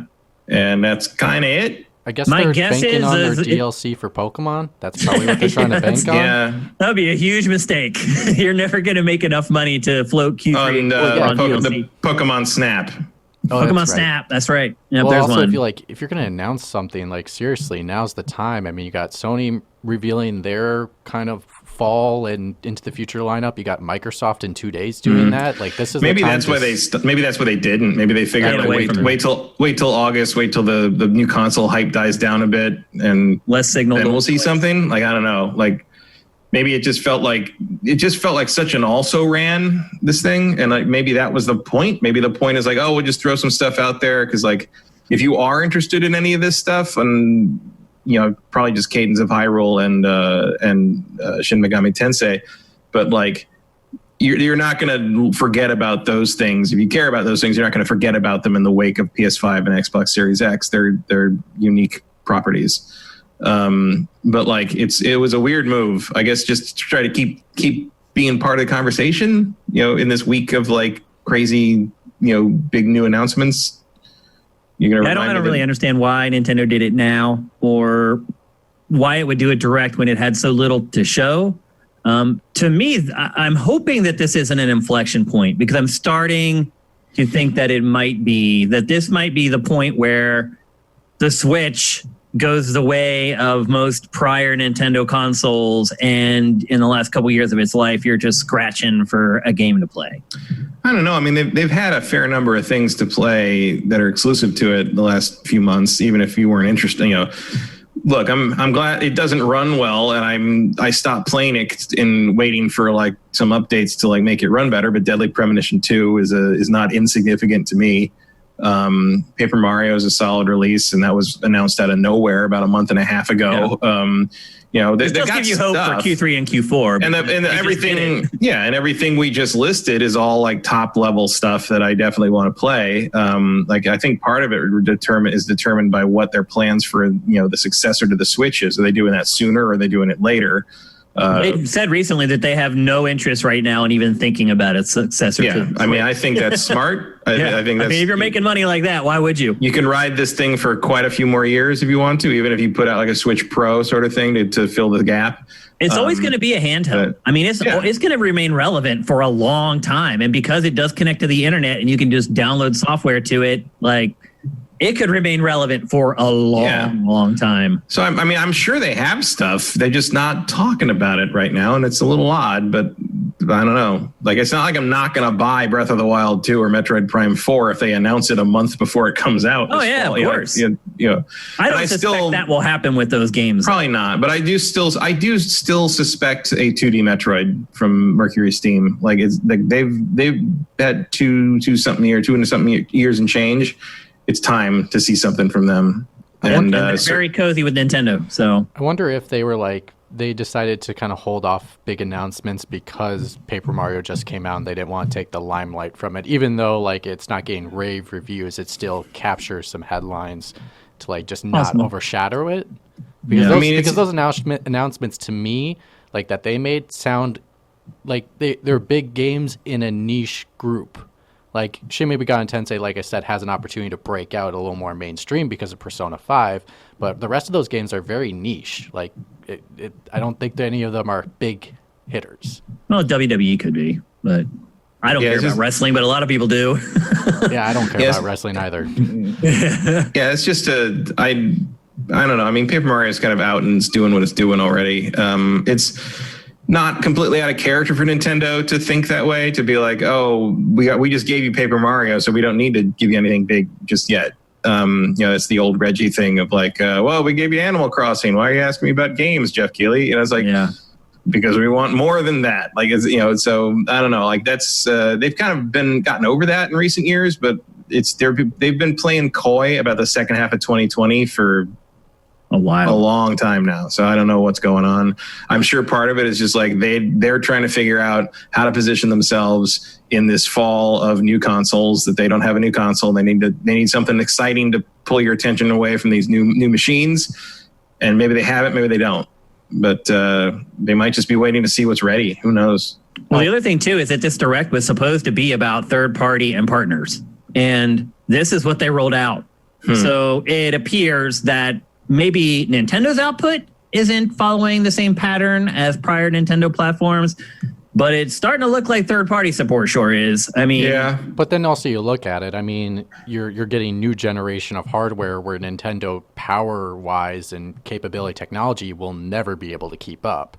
So they can't keep up right now. They can't keep up right now, and I don't think Nintendo fans care about that at all. I understand that, but like they're gonna lose more third-party support as we dwindle every single year because of that. As the gap becomes. I mean, look, these developers right now are basically performing like Wiccan magic tricks to get these games to work on Switch. When they take the next step up, it's going to be tough. A lot of it will depend on how the games are scaled. It'll be interesting to just see if the Switch 2 or whatever it ends up being, if the Switch games work on Switch 2. I would assume that they will. It would be really dumb for them not to. But you know what? Nintendo shocked me many, many times across the years with stuff that I thought was a no-brainer that they refused to do. So who knows?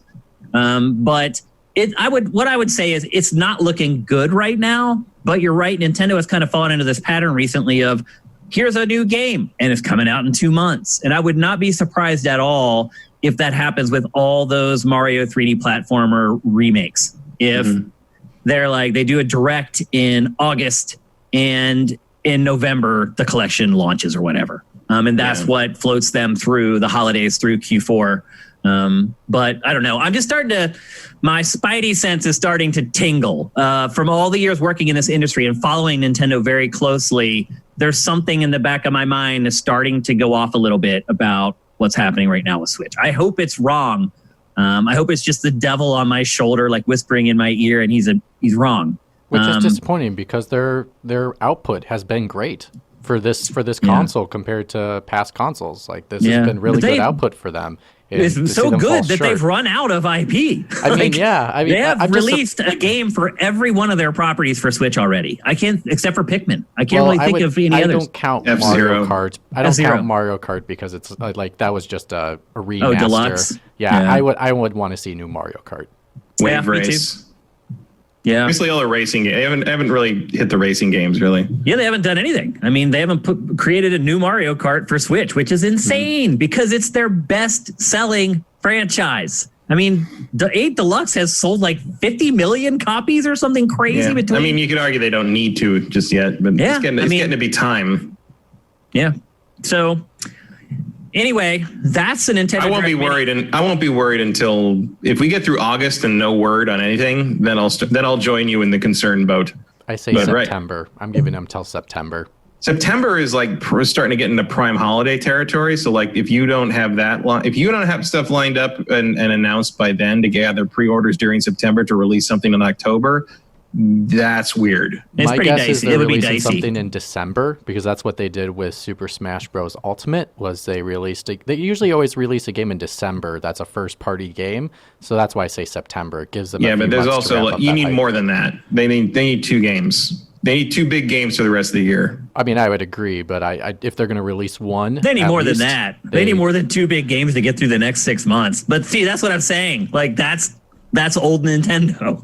We're going to give you 2 games for 6 months. You're going to play it, you're going to beat it in a weekend, and you're going to wait 3.5 months for the next one. Do you think they would ever try to, like, if they have Breath of the Wild 2 ready to go for this holiday, do you think they would drop it in November to compete with the next gen of consoles? Yes, absolutely. Yep. They could throw it in the middle of all that, yeah. Yep. Absolutely.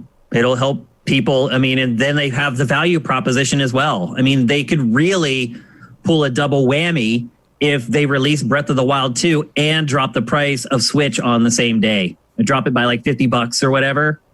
They could actually take away a good bit of business from Sony and Microsoft if it did that. So they have a lot of opportunity, that's for sure. I mean, and they're doing very well. There's no denying that still. I'm just starting to see some flags go up that have me a little concerned. But you know what?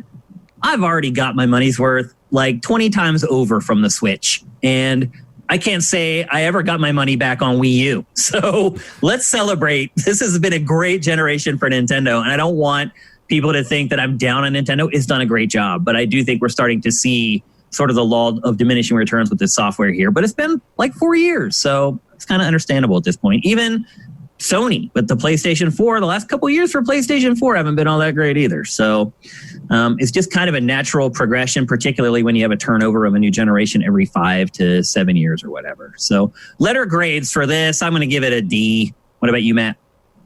Yeah, I'm probably like a D. And honestly, it's only because I like Shin Megami Tensei. Everything else is useless to me. Throw away. What about you, Mitch? Yeah, I'm going to go with you guys. It's a D. D's a 3D right across the board. It's very rare that we all agree on something, so that's good to see. All right, let's move on. We're going to talk now about Xbox Series X, and there's a lot to talk about because there's a big event coming up on Thursday, and we're both going to give a prediction or two for what we think is going to happen on Thursday. But we're going to talk about, a lot of the news that is broken over the last 5 or 6 days and how that will relate to what happens on Thursday. Literally, it has been a litany of Xbox news over the last week. The first thing we're going to talk about, because I think it may have the most far-reaching implications into the rest of the Xbox Series X ecosystem, is that you can no longer buy 12-month subscriptions to Xbox Live. You can no longer buy an annual Xbox Live pass.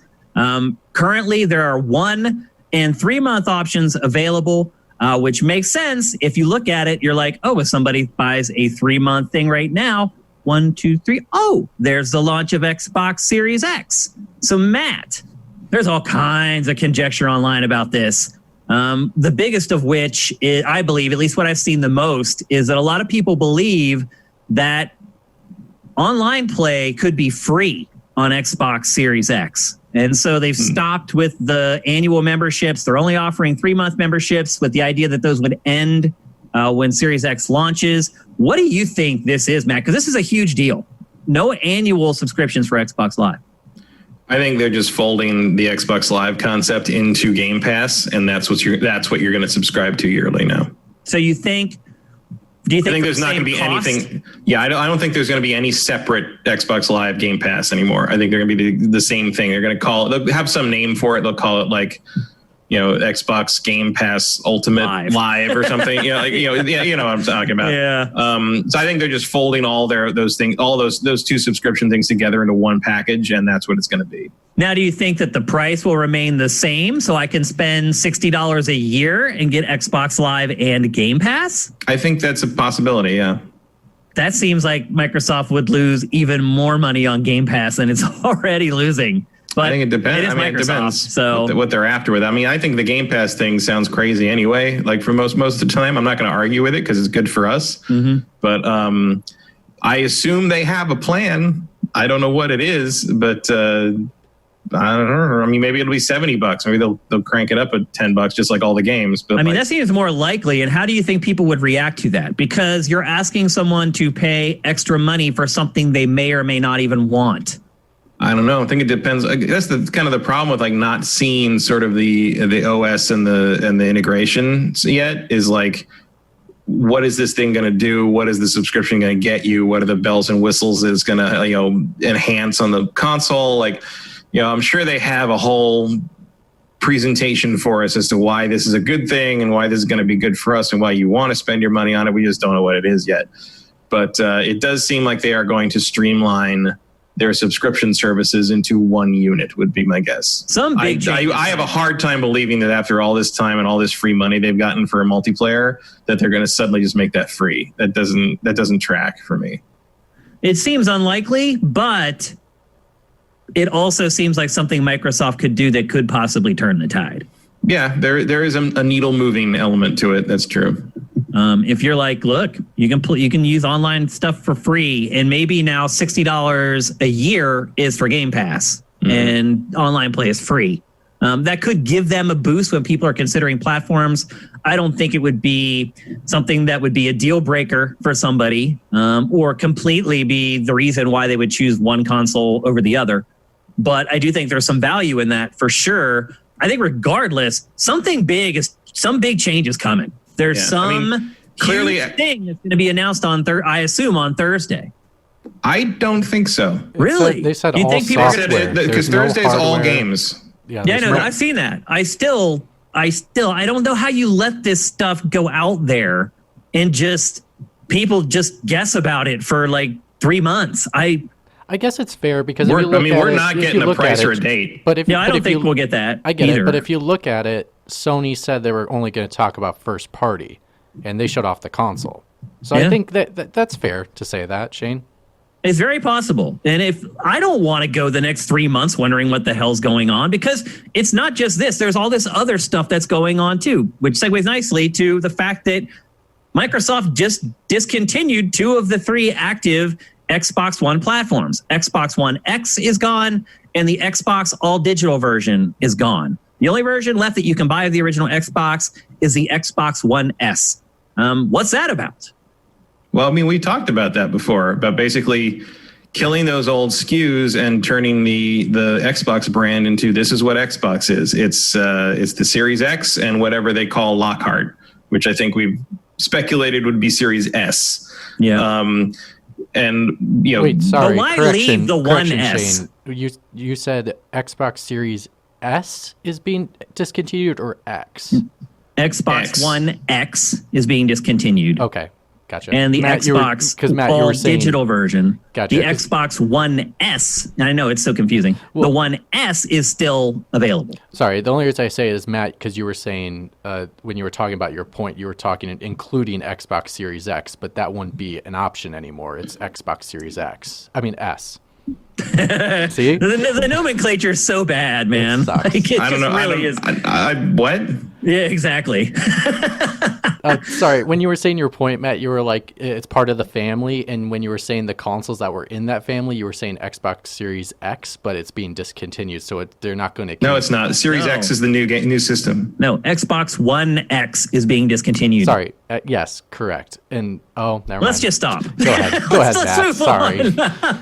Now, my point was, do you think that in any way the discontinuation of those consoles are tied into the changes in Xbox Live subscriptions? Like, do you think that there's some big thing that all this stuff is wrapping up into?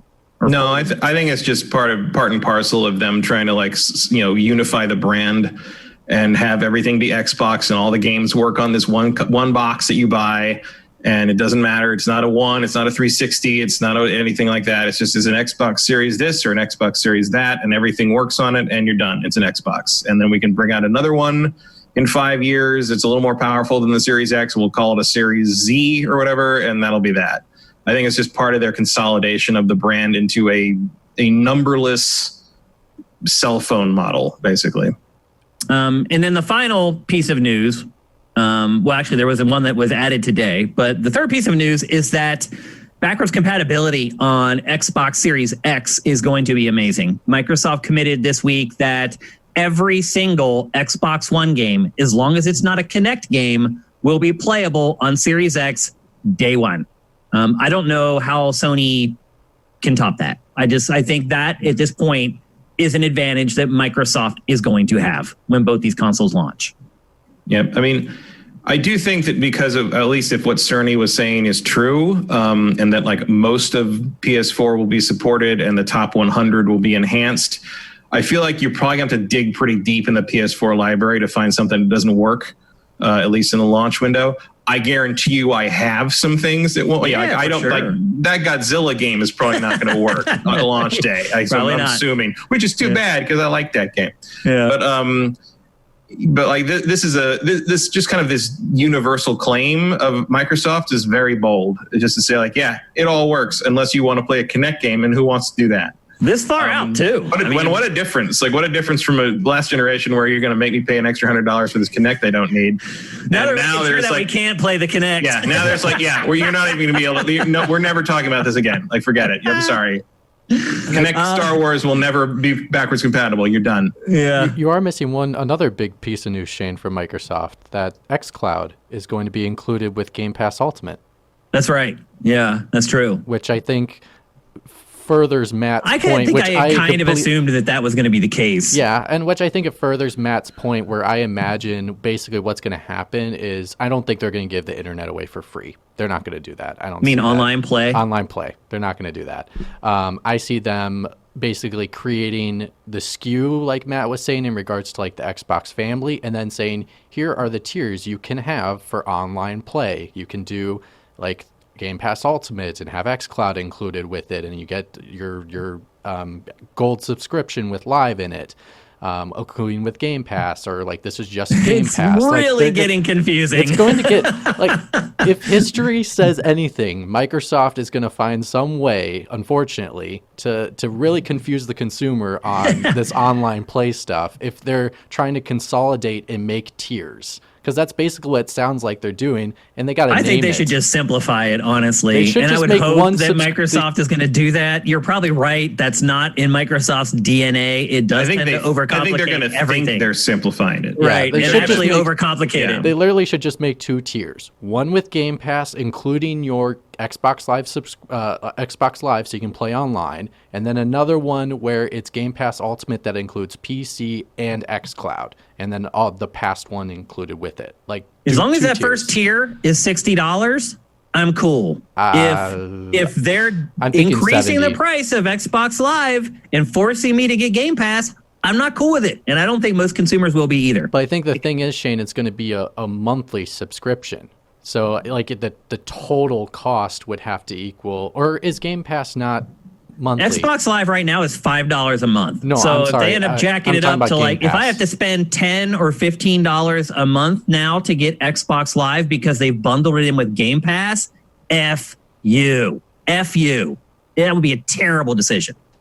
But can't imagine get free games. Even Microsoft, I don't think would do free games. That's their selling point. That's but they're free games that I'm not choosing. They're not free though. But you're paying $10 extra of what you're paying our Xbox Live. But you can make the same argument as what Sony did when they did the PS3 to PS4, which was they included. Oh my gosh, PlayStation Plus. Well, it was free. It went from free. No, PlayStation Plus wasn't first free.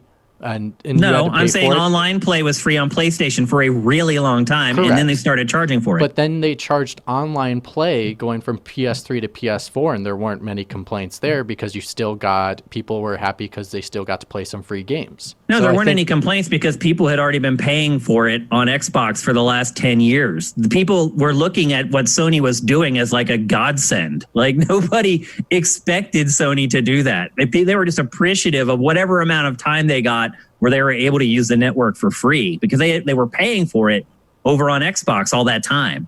Also, the difference between PlayStation 3 online play and Xbox 360 online play, you got what you paid for. Little difference. You got what you paid for. Absolutely. Yeah. I mean, I hardly played anything online on PlayStation 3 other than like Uncharted and stuff like first party stuff. That was it. I think there will probably be a tier system where like you've got a baseline version, you've got a middle version where you get like basically what would be Xbox Live Gold, and then you have an ultimate version which gets you Game Pass and everything.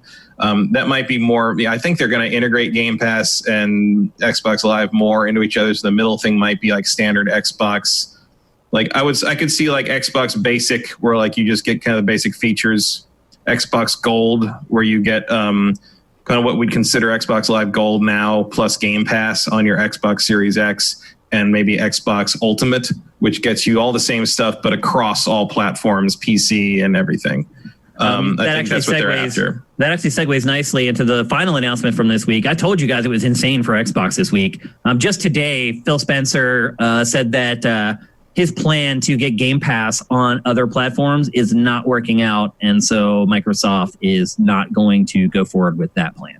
So he said that obviously his competitors don't want anything other than Game Pass on their platform, and Microsoft wants to roll out everything onto those platforms to make it worthwhile financially. So it looks like it's just not going to work out. So our dreams of Game Pass on Switch or whatever, those are dashed, and they're not gonna happen. I never saw it happening, so I'm not surprised. I mean, it was a pipe dream. Like, I don't know what he was thinking. He's got bigger fish to fry right now than worrying about stuff like that. At least I think.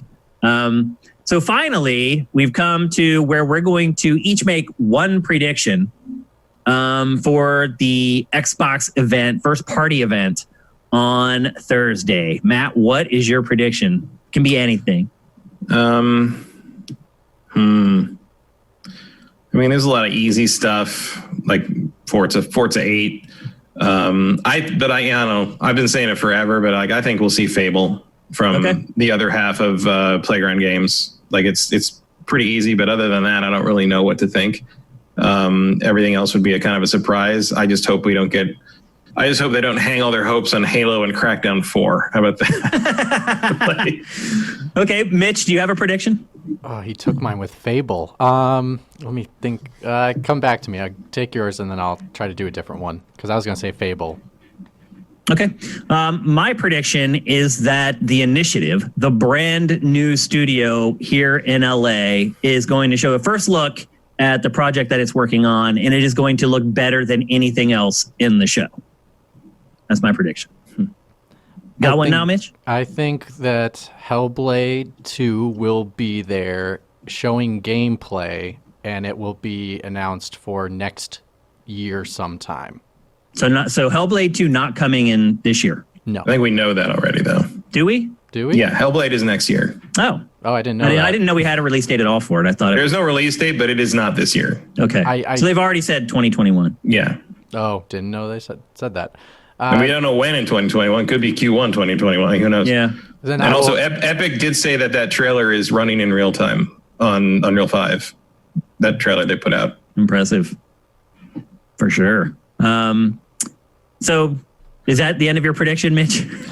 I guess I'll change it, because since Matt already said it already exists. Well, it's kind of hard because other than what we've already said, you're sort of making stuff up out of thin air, because we just don't know what Microsoft is doing. I guess. You can use knowledge. The Initiative has been around for a couple years now. They should have something to at least show. And now, granted, the game probably won't be ready for release until 2022.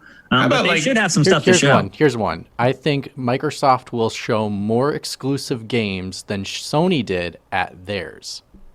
That's a good one. I like that prediction. It may not be gameplay. It could just be titles. It could just be showing off a developer talking about it. But they are going to show off more exclusives, because I think that's what they need right now. Yeah, that would be kind of revolutionary for them. Absolutely. Even if these games are coming out 5 years from now, I think they will announce almost everything they're working on just to say, hey, we're working on stuff, because that would be smart. That's not what's their bread and butter. Even if I'm not going to play that Obsidian game for another 2 years, I want to know it's coming. Right? Yeah, I want to know what it is. Yeah, for sure. Kevin Rafa says Banjo-Kazooie revealed a new one. Or maybe a remake. Maybe. Where's Battletoads? Yeah, maybe that game gets a shadow drop or something on Thursday. I wouldn't be surprised if it launches on Thursday. How about this? Just a mini prediction. What would Halo Infinite have to be to get you interested? How drastic a reinvention would that have to be? It would have to be really drastic. It would have to be revolutionary. I would have to look at it and say to myself, that's Halo? Yeah, I would say the tone has to be completely different of what it's been. I have to obviously recognize it's Master Chief, but it has to almost come off as unrecognizable, but yet recognizable. Well, we've already seen the engine, so that's not going to happen. Yeah. They need to reinvent it into something that I don't know if they've got. If they make Halo into a super action-packed, sliding on the ground, running on the walls, doing crazy stuff like that, that might interest me a little bit more. And Master Chief just jumps up with a laser sword, a Titanfall type mechanic. Yeah, Titanfall-ish. Still same with first person shooter, but just change it up, in regards to how we would play it, because Halo seems to be a little more methodical and not as much in your face. And I think Master Chief is tough.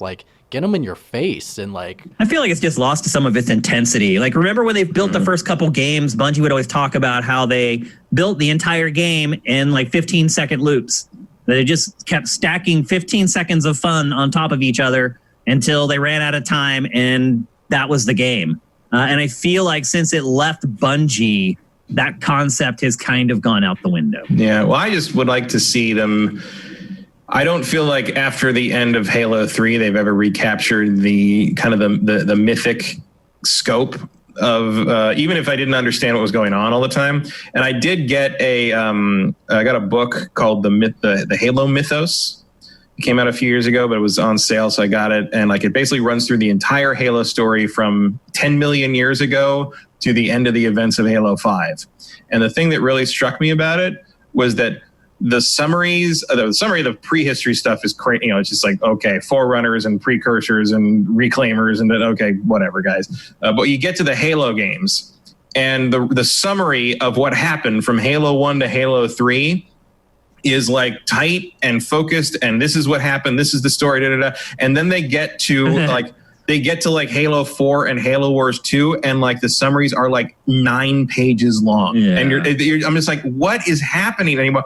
Like they completely lost the thread on what made those games work, which was they were heightened space opera, basically, that just it moved in broad strokes and it moved in big moments, and like they just 4 and 5 just don't have that. That's the human element part of game development. They don't have the same human beings working on the franchise, and the human beings that worked on it before had a different perspective on what the game should be and how it should play than the new people. And so, again, it's just another shooter now. Is really how I feel about it. It's not anything special anymore. And I agree with you, Matt. Halo used to be huge. Like, it's funny looking at the traffic for Halo Infinite on Sifted. It does okay, but man, back like in the Halo 3 days, Halo was gold. Like, we'd put something up for Halo on game trailers and just watch it explode. Like, that's not happening anymore. No. And I think it needs a drastic reinvention before it ever will happen again. Yeah. I tell you what I always think about, because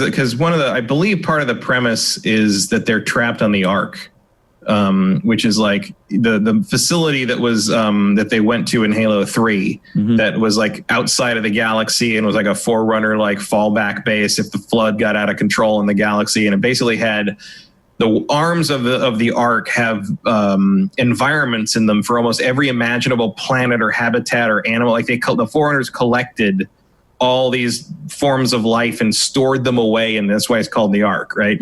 And like I keep thinking when Halo Infinite makes me think of Marathon Infinity, which was the third Marathon game before the first Halo started being worked on. And Marathon Infinity is notable because it deals with multiple timelines. It deals with like various multiversal threads, and it like you replay the same moments over and over, but you change time to do it, and that makes something else happen later. Like it's one of the most like ambitious stories of that mid 90s shooter era. And like only Bungie would have been crazy enough to try it, and they did it, and it worked. And when you say infinity, say infinity or infinite in reference to Halo, you make me think of that. You make me think of that kind of thing. And if you are kind of adventuring through this arc, which is full of all these different environments and recreations of different planets and portals that beam you to God knows where, like this could be a fascinating like trip through this whole like various forms of environments. You're the sky's kind of limit. You're in a sort of a Valerian in the City of 1,000 Planets thing where you break through a wall and you're in another world kind of thing. But I just hope we're not driving another Warthog across a featureless plane again. Like that's what I really need. Look at the trailer. That's exactly. It sure does look like it. But there's like there's animals now though. But there's like Stargates around and stuff. So I'm hoping that like there's a little more give and take on the environment settings. Yeah.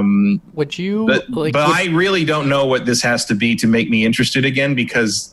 A big change, at least, right? Yeah, I don't know. With that premise of what you're going for, Matt, in regards to like these giant spaces that are completely different, of different planets similar to Valerian, which I think is a really cool concept. I enjoyed that movie for that reason. But do you think then it's gonna tailor itself more towards an open world game? And I think they are. Yeah, I think they are going to go more of an open world concept.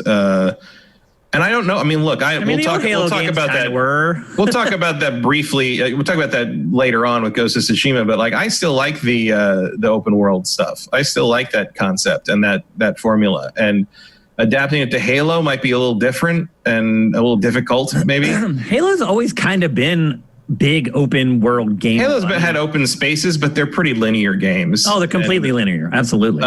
So like having this be more of but I'm saying the combat actually working in like wider, more open spaces, it's already been proven that it can. Right. Well, that was like the draw originally, was no one else was doing that. Outside of something like Serious Sam, which is more of an arcade shooter, whereas like you had in the original Halo, even if you weren't impressed by it because you'd already been playing multiplayer on PC with things like Tribes, the impressive part of Halo was really the scope and the music and the mythic quality and the fact that these enemies ran around, hid behind rocks, like they used tactics. Yeah, the AI was so realistic. Like it just wasn't. There wasn't any comparison in shooters to that really at the time, and it changed how you. And it was all once they did more interviews about it, it's like it's not even what the enemies are doing. It's about the enemies being aware of the environment and acting like they know what they're doing. doing. It's an illusion, but it worked. And they kind of got away from that. And as the Prometheans got brought in Halo 4 and 5, they discarded that completely. It's just they just don't feel alive anymore. No. That's the thing. The enemies in Halo always felt alive. Like they had personalities, like they would talk about their like brother. You're like, dude, you're a creature. What are you talking about? Right.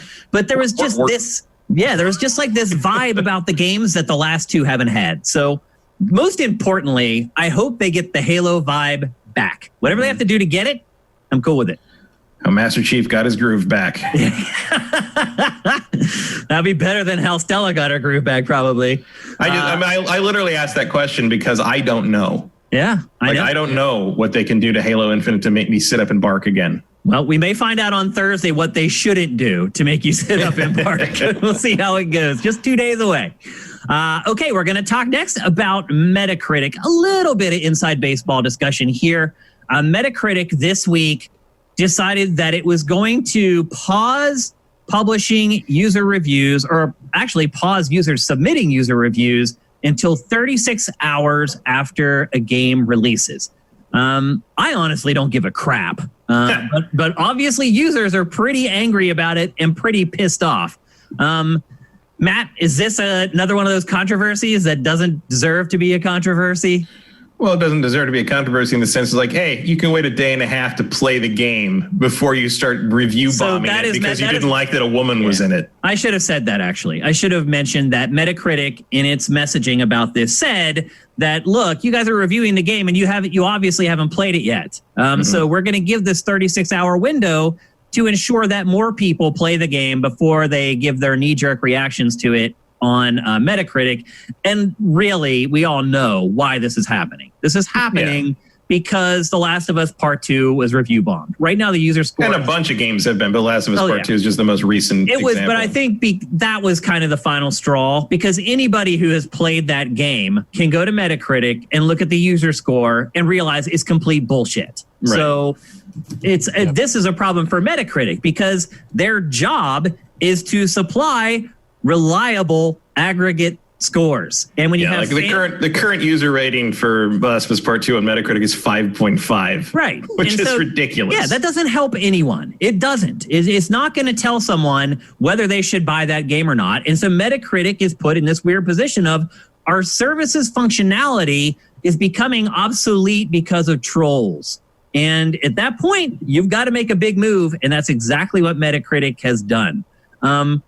Now, another thing I would say is when these sites popped up, Metacritic, what was it called? GameRankings.com? Game Rankings or Game Ranks or something that was GameSpot's website, which actually now has folded. And it was first. It came out first. Metacritic came along. I remember that.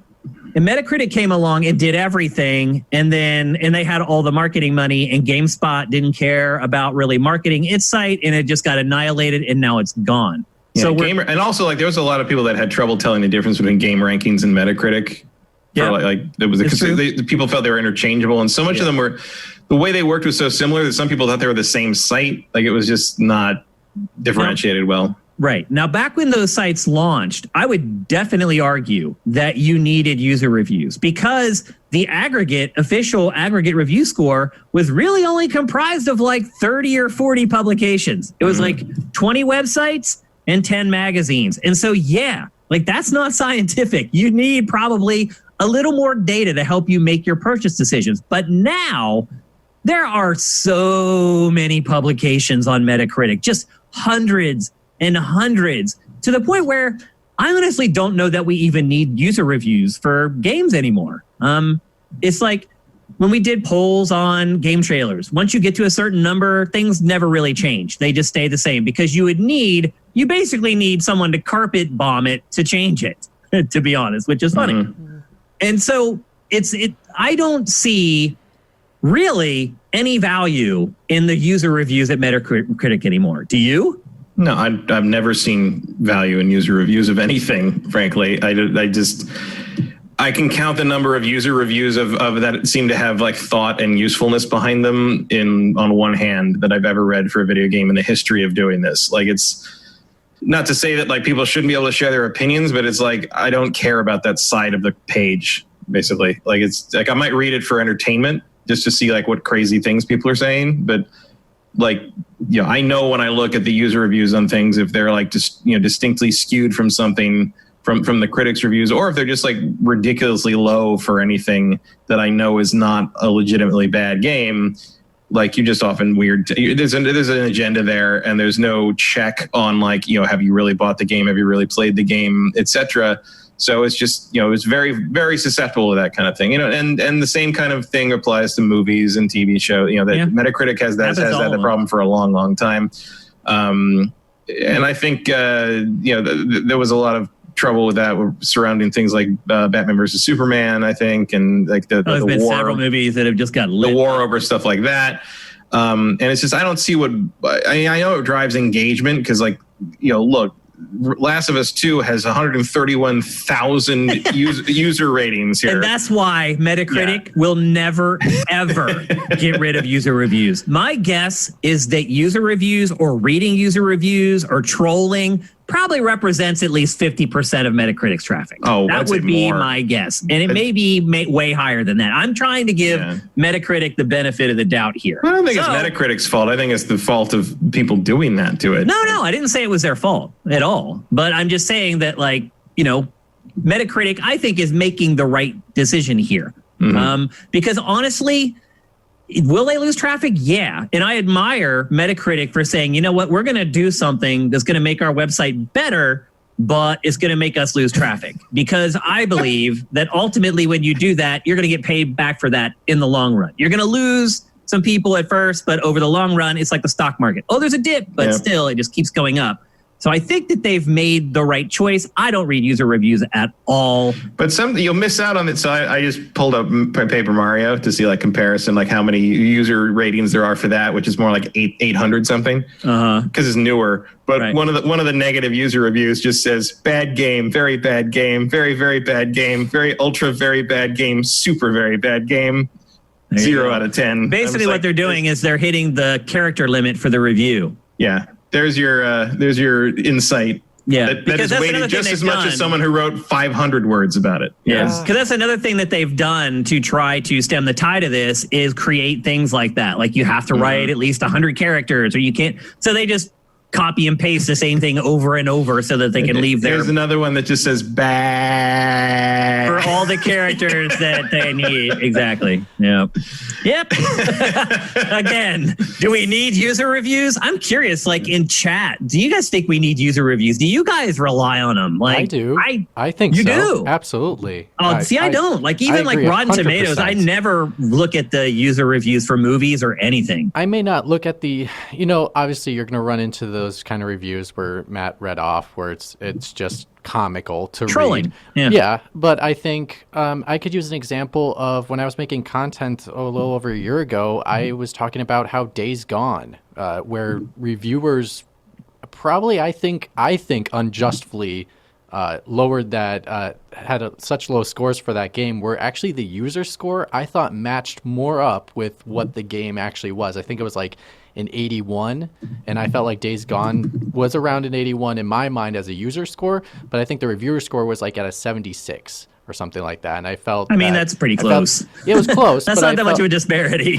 True, but I think you're kind of splitting hairs there. You really like Days Gone, but I think what I'm reading from this, you really liked it. Other people didn't. You want the score? I enjoyed it, but I think at the same time, seeing some reviewers giving it, like actual journalists giving it a 6, like really brought that score down. But in the end, for me, it kind of helped understand of like, okay, I'm not outside the norm here of understanding like this game is actually a good game. It's not a horrible game where like if you get something in the 7s now, it's considered pretty bad.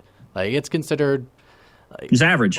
I see. I mean, that's why it's the 7 to 10 scale that we always talk about. But I guess in my mind, and the way I've seen the way of games have evolved over this time in regards to, because there's not as many games in the market anymore, I see 7 as like you shouldn't touch it. Like it's not something you should buy. 5 is supposed to be average. But to be honest, like but they're fudging their scales so that 7 actually becomes average. Yeah, so that's where the issue comes into play, and so that's where I think sometimes a user score does help. And so in that aspect in Days Gone, I think an 8 really is where what people would imagine is it's a good game. It's not a great game, but it's a good game and it's worth buying. probably.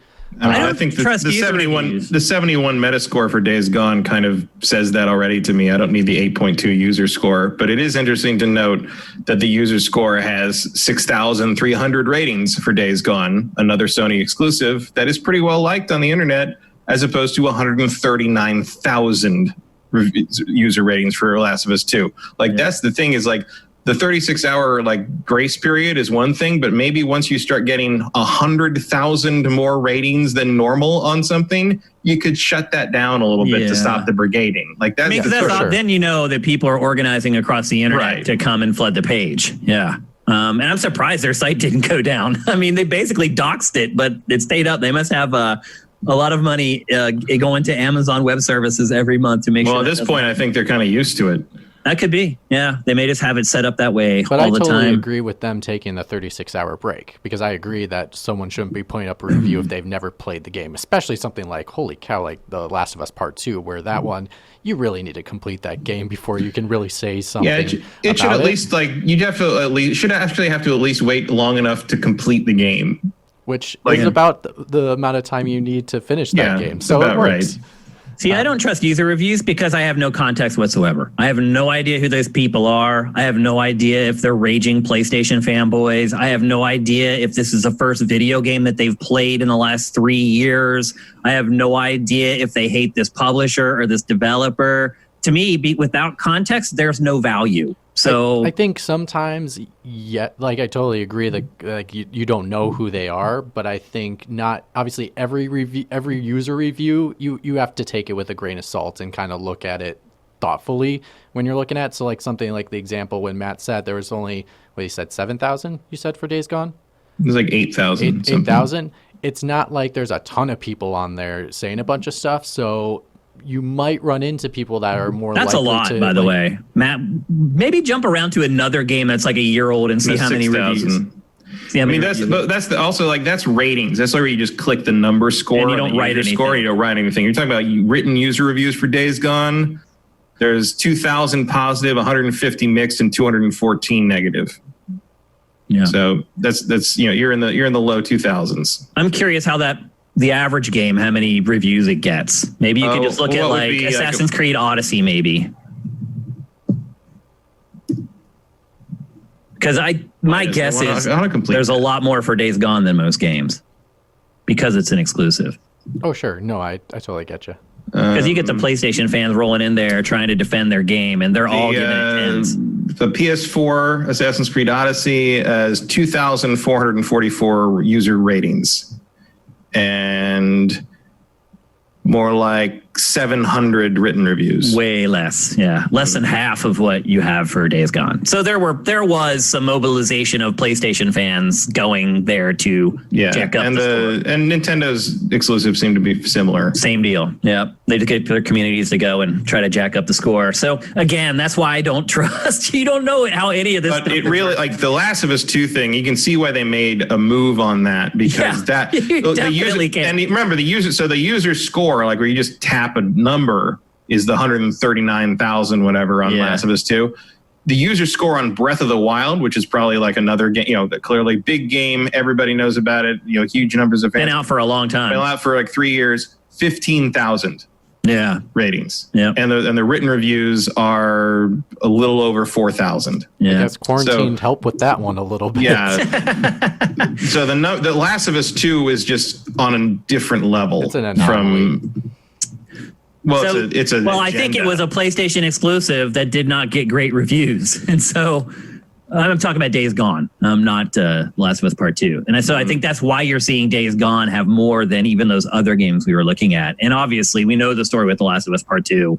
It's just gross. It's really what it comes down to. It's just gross. And The Last of Us 2, by the way, 132,000 ratings. And 32,000 positive reviews, 33,000 negative reviews, and 3,600 mixed. It's insane. It's crazy. But all three of us do agree that this is the right thing for Metacritic to do, to put that 36-hour hold on user reviews. I think if you're trying to address the issue and you're not just going to get rid of them, which they'll never do because they'll lose so much traffic, this is probably the best way to approach it. Yeah, even Avengers Endgame only has 4,700 user ratings.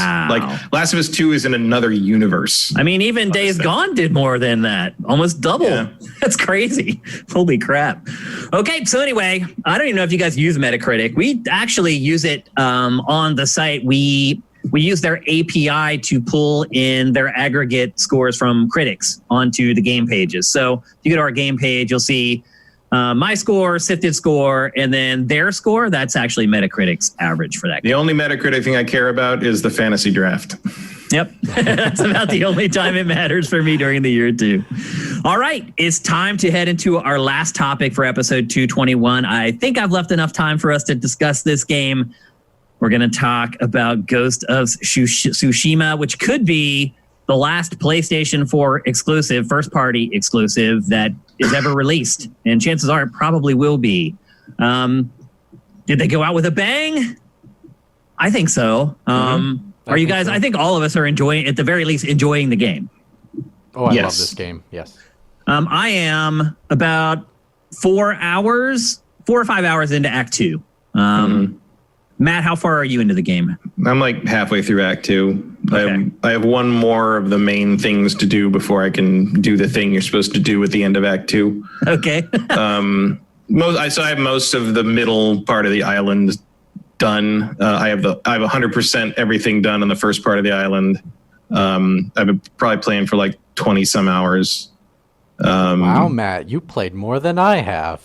Yeah. I'm less than 20, I think. I'm probably around like 18, something like that. I mean, I've been playing a lot of this game. This is exactly what I wanted, pretty much. This is exactly what I was expecting, exactly what I wanted. It does everything I like. It has a nice little, as we say, it doesn't reinvent the wheel of the open world game, but it does refine a couple things, and I like the elegance of it. And I like the fighting, and the story is nothing to write home about, but I do think it's a serviceable samurai yarn. If you kind of love those old Kurosawa and other kind of Chambara dramas, and I have every complaint I have about it is such a tiny little nitpick that it's almost not even worth it. Like it's just good. Let's set up the story. You guys probably know, but I'll just give you a quick synopsis to frame the rest of our discussion. Oh, sorry, for context. I am in Act 2, and I basically almost completed the entire first island like Matt did, and I've just been doing tons of side stuff. So I'm probably like so you're at the early part of Act 2? 2 hours in Act 2, probably played 19 hours, something like that. All right. So anyway, you live on the island of Tsushima, which is invaded by the Mongols. And that's how the game basically kicks off, is the Mongols are invading your island. Your leader, the leader of the samurai, is kidnapped and taken to a castle. And you are his nephew. And so the main goal for the first third of the game, the first act, is rescuing your uncle from the castle. And to do that, you end up having to recruit several warriors that you come across. And they all join your side, and then you go and you try to rescue the uncle from the castle. And then for Act 2, basically the goalpost is just moved, because you basically attack the first island, and then you move on to the second and third islands after that. As Matt hinted at, and I was surprised to hear him say this actually, but I agree with him 1,000,000%. The story in this game is not very good. It's kind of a baseline that's just there as a setup more than anything. After coming off of, and this may be unfortunate for this game, coming off of The Last of Us Part 2, the writing, the voice acting, the story, the intertwining plot lines of that, I think probably affected my opinion of the story in this a little bit. But I do feel like it stays true to the genre as far as the films are concerned. I would also say that it's probably better than most samurai movies that have come out. But also I believe that that's kind of a low bar. Yeah. I mean, they can't all be Seven Samurai. Yeah. I would also argue that in true Witcher 3 fashion, which this game takes a lot of influence from, the character side stories are better than the main story. Yeah, like there's as you meet big rewards for this side quest too. As you meet major characters through the game, and then they get kind of their own side story. Tales, they're called. Yeah, it's called Tales of Masako and Tales of the various, and those work real well. They're kind of done episodically.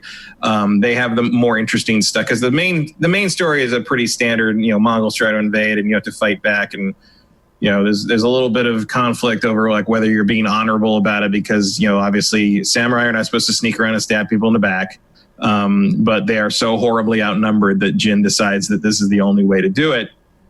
And there's no need to like choose really between which way to play, but like a couple times. Yeah, that was a surprise to me. I really thought that like that the ghost versus the samurai stuff would be more segmented and discrete, but I think we talked about that when they did that big demo, and I didn't think they were going to do that at all, which they did. Choose to do whatever you want whenever you want. Yeah, whatever the situation demands, you can do. And as I said, then I do tend to stand up and fight more often than sneak around because while the sneaking is actually interesting and there's some interesting ways to go about it, it's always faster to just kill everybody.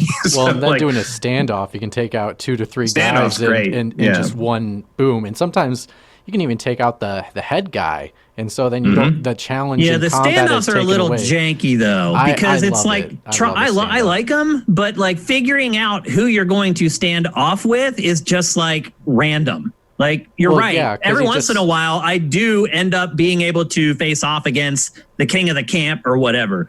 But more often than not, it's like some dude with a crappy sword that I'm probably going to kill with 1 slash anyway. Well, I wish there was a better way to select who you stand off with. I really don't care. Not really, I don't care. Who you stand off against. It's just killing people before you have to fight them in the main brawl. Right, but I'd rather be able to select the tougher enemies to kill in the standoff so I don't have to actually fight them later. Like the point at that time is whoever's in charge sends the soldier to fight the samurai. Because he says, I don't think so. I think I've been able to actually select the person. You cannot select who does it. The only way you can be close to... It's random. It's not. It doesn't work that way. The only way it's random. I pointed the camera right at enemies, and that's the person that I stand off against. Yes, that is possible. Like you can get close to it's random. It's that guy. It's not entirely random. It's like sometimes I have been able to line up my person in front of another person and hit the standoff, and they were the one to come forward. It doesn't work every time. Doesn't work every time, but sometimes it does work that way. But I wish it was better, and you could actually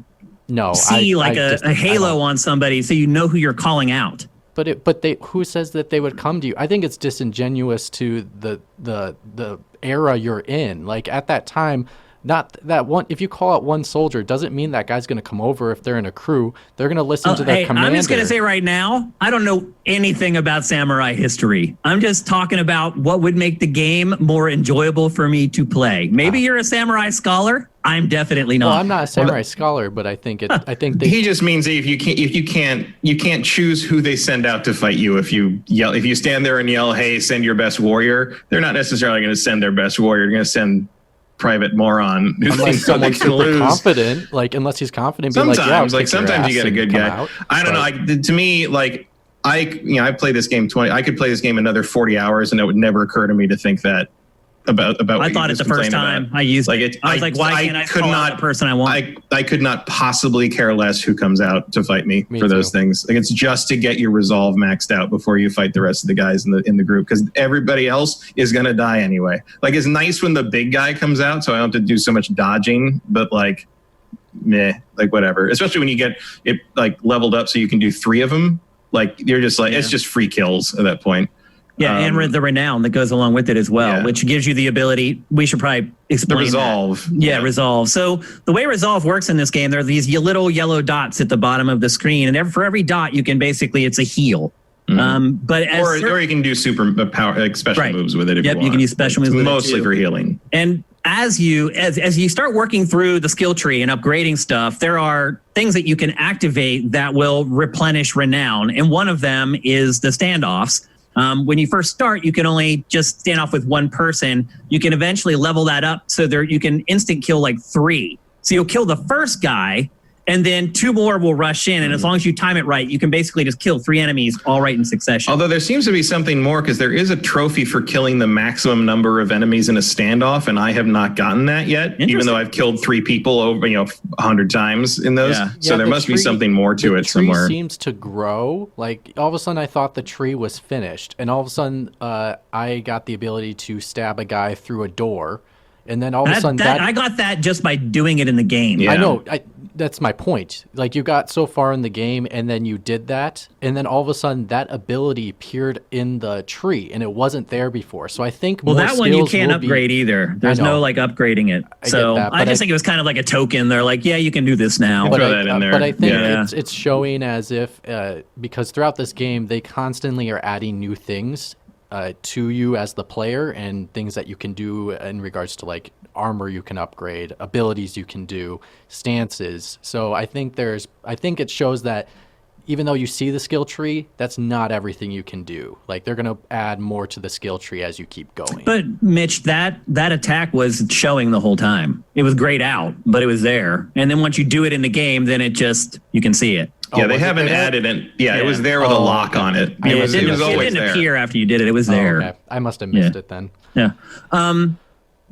Let's talk about the combat or the dichotomy of the combat. So, Matt, you say you go swords blazing all the time. Most of the time. Like, it depends what I think is going to go faster. Or, like, I will go stealth if there's, like, hostages, because they do the thing where if you get in an open fight, usually, like, one guy will get a skull over his head, and which means he's going to run and try and kill the hostage. Yep. So then you got to run over there and fight him real fast. So if there's hostages, it's usually easier to just do the stealth thing. But if it's just, like, go clear the camp out, like, once I get the bonus objective done, like, I'm going loud, like, immediately. Like, I will kill them much faster doing that. To your point about trying to deciding which role you want to play based upon how quickly you can finish the fight, that was the impetus for me saying, I wish I could call out a guy for the standoffs. Like, I also want to be able to finish it as quickly as possible.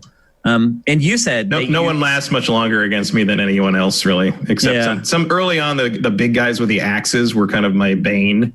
But eventually I learned that I can just, once I got the slow time thing with the bow, I just roll backwards, point the bow at their face, slow time down, shoot him in the face, and he's dead. Like, I never learned to fight those guys effectively. That's kind of the thing with this game. To me, the game is really easy. I've really faced very little resistance. And when I did face any resistance, I just stealthed it and just wiped it out. The bow is so freaking overpowered in this game. It's like basically a one-shot kill once you get it to a certain point, almost no matter where you hit an enemy. And once you start adding on those extra features like you talked about, like the slowdown, it's just a killing machine. Like there was so little resistance playing this game that I kind of started losing interest a little bit, which was good because then I would just jump over to Paper Mario for a few hours and then come back. But I did not feel a lot of resistance. And so to your point of, you know what, they're all going to be dead anyway, I understand what you're saying because I don't feel threatened by hardly anyone in this game. You can also manipulate the AI in the game really easily. Like you can just run away. There's a certain point where they just stop and turn and run back. So I just figure out where that spot is. I run to it. They come, they turn to go the other way, and I just start shooting them in the back with the bow. Like, the stealth, like the enemies can't see squat. Like you can literally be right next to them and assassinate them. Like it is really easy, I think. It's not a super challenge, but I will say this, that like you die real fast if you get 2 sloppy. shots, you're dead. Yeah. Like and now of course I've got a huge life bar and tons of resolves. Like it's much, much harder to kill me. Like I don't know, like the closest I think I've come is when you first get into Act 2 and you start fighting the Mongols up in that area. They have a lot more. They have some new weapons. They have some new armor. Yep. Like they have some. You can't shoot them in the head. You have to shoot. One them thing in the I do body appreciate. With the bow. Like one thing I do appreciate about the standoffs, like moving forward in that game, is like there is a huge variety of animation of them finally, because when the standoffs happen, you have to hold triangle. Like as your hand on your sword, because it's the classic samurai thing where they draw the sword real fast and kill the guy before they can blink. And the way you do that is the enemy stands there and kind of like he'll like kind of feint at you a little bit, but what you have to wait for him to actually charge at you and attack, and then let go of triangle and he slices them. And the animation variety of like those lunges and the behaviors vary per enemy type. And like I've been pretty impressed. They don't fool me much, but I've been pretty impressed by the amount of work was put into like not making that by rote every single time. And then you start running into more enemies that are even better at sword fighting. And I've actually been fooled a couple times by them. So I appreciate that they tried on that one. Usually you do feel like just I mean, that's kind of the part of. Yeah, I mean, it's part of the point. It's part of the theme of being the ghost, as they call you, is like you are this like inhuman killing machine, and eventually people start to get scared of you after a while. Some of your high level abilities will unlock a percentage chance of the enemies getting afraid when you kill. And they will run away. Like which I hate because I'll you have to run after them. Well, those are the guys I'll pick off with the bow. I was like, no, you don't get to go away. Yeah, right in the back of the neck, right in the nape of the neck. The combat, though, I will piggyback Matt. It reminds me of. Like, yes, it is easy in a sense, but I think it's as satisfying as something as the Arkham games. Like Arkham games. The combat's very similar to Arkham. Arkham is probably the closest. It's probably like an Arkham mixed with Neo with the stances, and I think it does a better use of stances than Neo does in its game. And obviously, they're kind of two different polarizing, different kinds of games. But I think it uses it really well in regards to the countering, the using of different tools and abilities. I think it just feels good. And so, regardless of if it's mega challenging in any way, I think it supersedes that with how well everything feels in my hands while I'm hitting these buttons on the controller, because everything I've hit has been pretty satisfying to every end. The stances at first make a huge difference. So again, we'll let you guys, we'll fill you in on how these work. So there are 4 different stances, I believe. Yes. Technically 5, but the 5th stance is more of like a super move thing. Yeah. And then there's a rock paper scissors system to it. Each stance is effective. One stance is effective against a guy with a shield. One's effective against a guy with a pole. One's effective against a guy with a sword. And early on in the game, it makes a major difference. There was a mini boss that I fought on a side mission, and I fought him with I can't remember which stance I was using, but I kept using the same stance. I lost like 3 times in a row. I switched to the sword stance and beat him first try. Wait, it didn't stop you and say like, because sometimes they'll stop you in the middle and say, no, it hey, didn't. Yeah, it still nags me about that. Even if I try to take one shot at a guy with the wrong stance, sometimes it'll freeze the game back. Hey, did you know you can? Yes, I did know that. I just don't think I need it right now. Can you leave me alone, please? Well, what I was getting at is that later on in the game, the stances don't seem to matter as much. Like maybe I'm just so overpowered that it doesn't really matter. But in the early game, it did. Like I could see a difference fighting enemies that were of a particular discipline.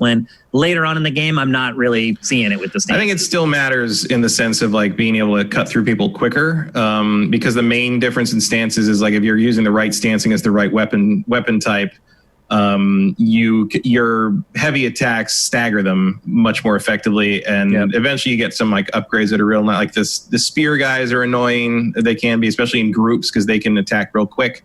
But there is like if you're in the stance that fights the spear guys, you can have an upgrade that makes it so you will automatically parry anything a spear guy throws at you if you are attacking while they attack you. Yeah. And that can save your butt many, many times.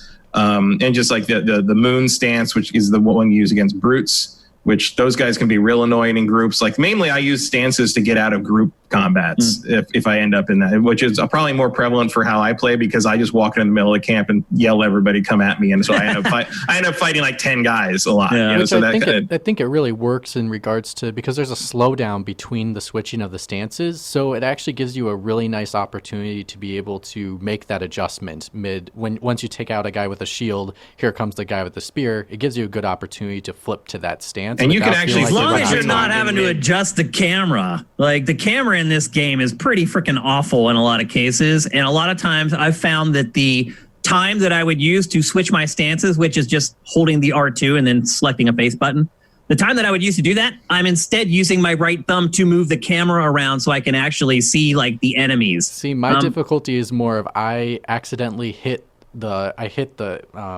D-pad instead of the face buttons. And when I'm switching stances by accident, because I think something that is like a nitpicky thing for me, the controls on this are a little weird when you're switching between the different tools and the different stances, it's not as uniformed as I would like it to be, but I can still work with it. But that's where I struggle with it more than the camera. The camera's crap in a lot of places, though. I mean, you have to admit you've had camera problems. Yeah, I mean, you can see it in my I've been attacked off screen constantly. Like, sometimes I just give up. Like, the angle just goes berserk, and there's an enemy approaching me, and the camera is like, my back is taking up like 70% of the screen. Yeah. And I can just see like the enemy like in the crook of my character's arm, and I don't have time to like move the camera. I just have to roll with it. Yeah, if you go to my Sifted HQ footage, I have some B-roll of me taking out a leader, and there is a little bit of the camera zooming in into his back because of I have had a lot of problems with the camera in this game. It's constantly there for sure. I don't think it's as common for me. I don't run into it as much that it's a big issue, but it is definitely something that is an issue. It's something I got used to pretty quick. It's the camera needs babysitting is more what I would say. Like it gets a little too close at times. Once in a while, I have to kind of like do like a dodge roll back to sort of like feel like that kind of resets the camera, and like I get to see everybody a little clearer. Yep. But as someone who's played a ton of Dark Souls games, like that's just not a problem. You're just used to it. That's just I'm used to fighting guys that are slightly off camera. Like this, but it is, and it was a little weird early on for me to be like, there's no lock on in this game. Yeah. Like it kind of surprised me, but then once I kind of figured out, it's like, oh, it's more of a Arkham system. I mean, it's still there kind of is a lock on. Like you kind of subconsciously learn how to use it. The left stick is more kind of a directional lock on, but like there is no physical block the camera. Yeah, you don't see like the icon on their head. But also you don't need that because people die so fast. Yeah, so. He also locks his body in a certain direction. So if like there's enemies towards your left, he all of a sudden will lock his body so he's facing. Yeah, he does kind of give you a hint there. So you kind of like you already know if you're still in combat. Like thinking you took out all the enemies, but no, there's still a couple more. It's because it's body locked and you can see. Yeah, his body language plus the music tells you if the fight's not over. Yeah, that's not what I wasn't talking about. Like I thought the fight was over and it wasn't. I'm talking about in the middle of a fight when there's like 3 or 4 dudes around me and I've finished one, and then after I finished the one, the camera is jacked. I don't have enough time to move the camera and get ready for that next attack. I just have to hope I can see enough of the character to see his tell so that I can parry it or dodge it and follow up with a combo or whatever. So the camera in this to me was the biggest problem, but I would also say this.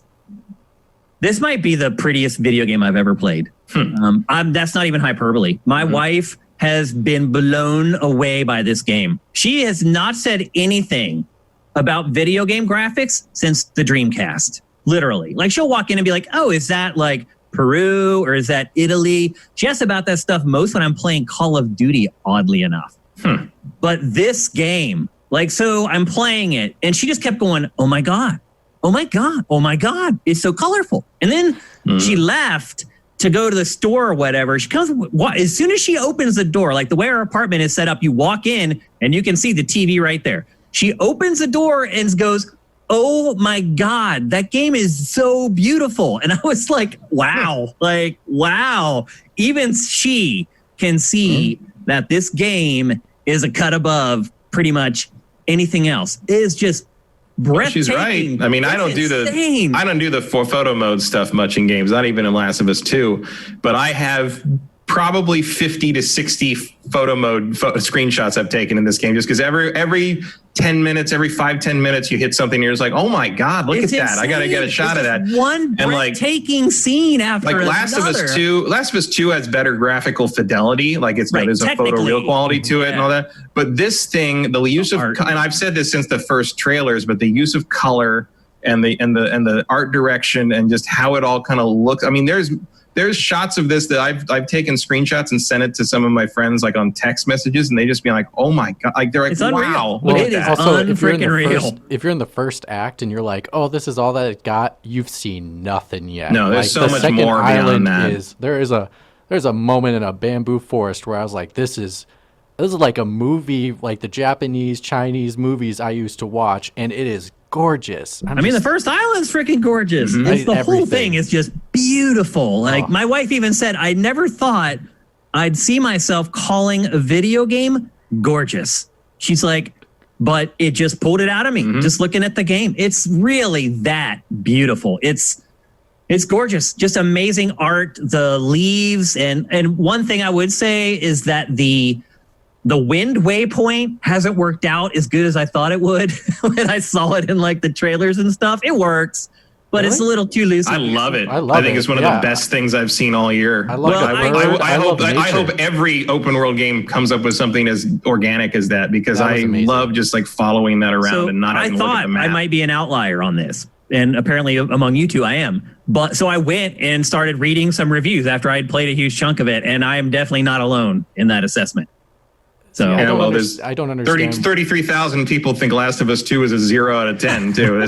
You're not convincing me on that. Well, those 33,000 people weren't working for gaming websites as professional journalists. So. I guess what is it, Shane? What is it about the argument from authority does not sway me on that? What is it about it's just like too ambiguous. Like it doesn't give me enough detail. Like I ended up turning on the waypoints. Do you know how to you're flipping up? I know how to set it up so I can choose. So the blue wind is for like the different collectible. I know how to use it. No, I mean in regards to like flipping up onto the pad so that the wind appears. Yeah, of course. I'm only asked because I didn't catch that until maybe about an hour and a half in. So I thought it was difficult at first, and then I was like, "Oh, I can flip the wind." Okay, just have you tried swiping down yet? Is the question.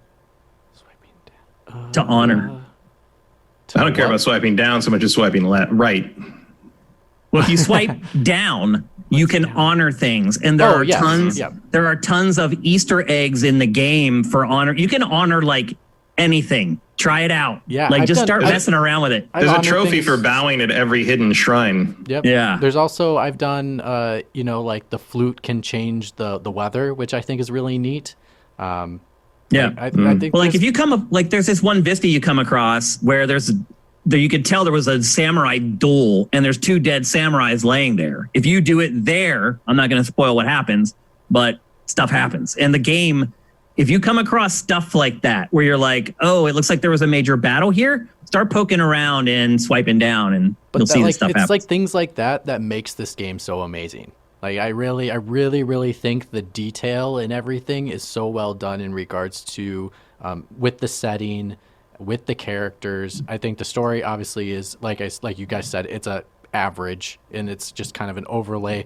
But I think the examples of like talking about ghosts in the forest is like something that would be said at that time when you get to like do find legendary gear or legendary weapons. They tell these tales on these scrolls with this amazing artwork, and this is where I'm like, this is where you do the history well. Like this is where you nail the history with making it interesting. Most of the history is completely wrong in this game. Yeah. So first of all, samurai were not honorable warriors at all. They would kill any way they could kill. That's a total falsehood, which is weird. They didn't use their swords. They would mostly use. Because Matt points out the actually only good part of the story, in my opinion, is what Matt was talking about earlier. The undercurrent of I'm a samurai, but I'm acting like a heathen. That to me is the interesting part of the plot. The other interesting part is not even true. Like that's not but also the samurai armor did not exist at this point in time. The katanas, as we know them, and as is shown in the game, did not exist at this point in time. There were proto katanas at the time, but at the time of the Mongol invasion, samurai would have mostly used spears and bows. Yeah. Lots of stuff like that just isn't a thing yet in history, but they're in here because it's what you expect to see in a samurai yarn, and it's fun. It looks, I don't care that it's not historical. Yeah. The other thing I think is interesting about it is it doesn't come up much. It's a little Far Cry-ish because it doesn't come up much by necessity because you can't confront the bad guy until a big finale. But I think what's his name? The main bad guy, Koden Khan. Is really well done. He is he's a huge Mongol warlord guy. He's voiced with like very quietly. He's a kind of a genius. He's smart. Yeah. He's learned the Japanese language. He's learned their customs because he knows it's a better way to beat them. He is an extremely intellectual bad guy. And I think that is not historically inaccurate because the Mongols were very smart tacticians, and you didn't take over most of the known world without being real smart about what you're doing. Right. But like I like that it kind of subverts what you might stereotypically think as an expectation of a Mongol warlord as being like a big rawr kind of like he's very thoughtful, very well spoken. Yeah, he's strategic. He's much scarier because of that. Because he's not like a barbarian. And a couple of times you see he tries to make him. Mm-hmm. He tries to get the uncle to join him, because that's what the Mongols did. They came in, they said, you can still do all the things you normally do, just give us a cut. That's all they wanted. And so he wants to like lure your uncle over to help overthrow the shogun. And then like the idea is like, you'll be rewarded once that happens, and then we can overthrow because this, one of the goals of the bad guy is he wants samurai on his side, because samurai are awesome, because the samurai in this game are basically, the fictional, mythical best warriors in the world. And if you have like an army of them, you can overthrow Kublai Khan. Well, I mean, you have two of them, you can beat a whole army. Yeah, exactly. That's the great, like there's that one scene where you finally like rescue your master and you're fighting with them, and they just throw like 20 dudes at you and you just wipe the mat with them in like 2 minutes. It's like, damn, these people are badass. So I do enjoy the main bad guy a lot. I think I do too. I thought they did a really good job. But like I said, like Far Cry, he doesn't show up much. It's kind of like you got a cutscene with him a couple times in act. It's sort of like you get the exterior shot of the castle, and then they go inside, and there he is. But I thought that they did do a really good job with him, and I was worried that he would disappear after I accomplished kind of the first big goal in the game. Because I liked him a lot, and I was like, I hope this is actually like the big guy that you have to quarrel with the whole way through. And thankfully, whenever I completed that mission, he was still the bad guy. So I was very happy about that. Do you guys find in a Far Cry game, he would have been killed at the end of Act 1. Exactly, like Boss. You put him on the cover of the game and then kill him in the first 3 hours. Like, that's the Ubisoft way. One thing I would say about this game is I think some people may find it a little boring. I have certainly had moments where I have been bored by the game. It's not big and flashy. There's not set piece moments that happen. This isn't the kind of game that I've been able to play for like 8 or 9 hours straight, because I start to lose interest after a while. That was not the case with The Last of Us Part 2. If I ever put that down, it's just because it was just so brutal that I felt like I needed like a little respite or whatever. But I have found myself just kind of like drifting off, starting to look at my phone while I'm playing it. Part of it, I think, is that I do feel like it is really easy. And the other part of it is that it's just kind of this slow burn. Nothing big happens in the plot that is kind of unexpected. Like the first twist in Act 1, I saw coming a mile away. I'm sure you guys did too.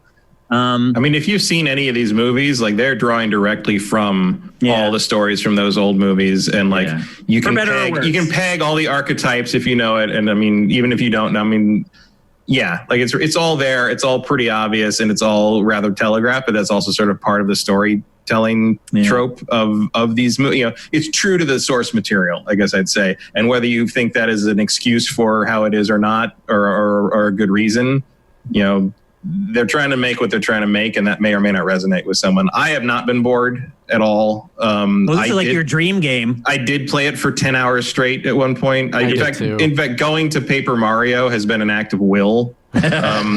Which that's all I did yesterday was play Paper Mario, really. But like, I did enjoy Paper Mario, I would probably still be. I divide my time more between Paper Mario and this if Paper Mario wasn't so frustrating. It's the opposite. Go figure. Paper easy. Mario ended up being frustrating of the two games. Well, I realized I didn't realize I was enjoying myself so much until I realized how much of the map I completed. Like that was like, oh wow, I usually open world games, I will skip the side stuff all day long because I think it's tedious and boring. But here, because all the side stuff you do is meaningful to your progression, I think it is though. I don't think it's that. I think all games do that. I think what it is that you have these creatures leading you to the shit. And it gets me every time. No, if that I don't fox think is that there, at all. I'm following his ass to the shrine. If that bird is there, I'm following that bird to whatever it takes me to. And in other games, I never would have done that. If there were side missions over there, I wouldn't even have known that they existed. Like, I think that the way that they do the waypoints with the animals is a huge aid in tackling way more of this game than you normally would in other open world games like Assassin's Creed. They're definitely attempting. As soon as I hear that bird, that little bird whistle, I'm done. Like, oh, where are you going? Where are we going? I'm going. What are we doing today, bird? Let's go. You're supposed to go to your mission you do, and you end up doing like 20 things. You like run and do. It's because of the animals and the fox. Yeah. I've completed way more of that first island than I ever would in an open world game, and that is 100% because of the bird and the fox. But I think at the same time, if those things that you went to weren't meaningful, I would ignore the bird. And they are meaningful. So yeah, of course. They're also generally not on the map. So if you don't follow that bird, you may never find the thing again. But define how they're meaningful, whereas in another game they wouldn't be. That's where I'm getting lost. So like each thing you do contributes to upgrading Jin. So whether that's increasing like every other RPG in the world. Not everyone. Some of it is. That's what an RPG is, Mitch. Some of it is in regards to just giving you XP. That's slightly meaningless in a sense of because you have so much ratings you have to build up upon. Here, in regards to it, is yes, they do give you some XP, but they also do a lot of other things that meaningful progression to Jin, whether that's adding to your resolve, adding to your health. But all games do that, Mitch. Giving you new arm. I see it as more meaningful, and I don't. Why? I think it is because it impacts it directly. Like really, all games do. You get the skill points. You I get guess a new I'm comparing this ability. a lot to Assassin's Creed Odyssey, and I think I think what we're discovering is you really hate Assassin's Creed. No, I just wish Assassin's Creed did this. Was more meaningful. I don't really see much of a difference, to be honest with you. I really don't. I think there's a difference. What about you, Matt? Do you see a big difference between how they handle progression? Not really. I don't. I mean, I guess. It's more defined, I guess. Like I'm trying to think of the difference here. Like, I guess it's more defined, or it's more like straightforward, where you go and like you find the shrine, or you find the thing, or you do the bamboo cut thing, and it shows you the little meter thing, and it fills up the little bar and says you need 3 more to get a new resolve button or whatever. Whereas like Assassin's Creed is more just sort of standard, go do the thing, you'll get some XP, and eventually you'll level up and get another skill point. Like I guess like the rewards in skill points. The rewards in Tsushima are more discreet, or more like kind of immediate, I guess, as opposed to sort of the only grind in terms of that, I guess, is the legend, the reputation thing. Yeah. But I don't see a lot of. I think the difference for me is not that the things you do or the things you find in this game are more meaningful or more tangible in that regard. It's that they guide me to them organically in a way that I find very difficult to resist, even if I'm trying to do something else. I'm helpless. I will spend a lot of time to something, because that bird is not bird's a little sketchy at times. Yeah, like sometimes he's taken me some places where I was like, bro, you're wrong. There's some pathfinding questions here and there. Yeah, and sure. Or even just things you can't get to yet, like because you don't have the upgrades or whatever, but it's still trying to lead you to a thing, and I've come back and like, all right, maybe I can get to whatever you're trying to show me, and ramming into that wall over and over again. The bird is single-minded about getting you to where you need to go. But like, I've followed that damn bird and tried to figure out where it's trying to take me.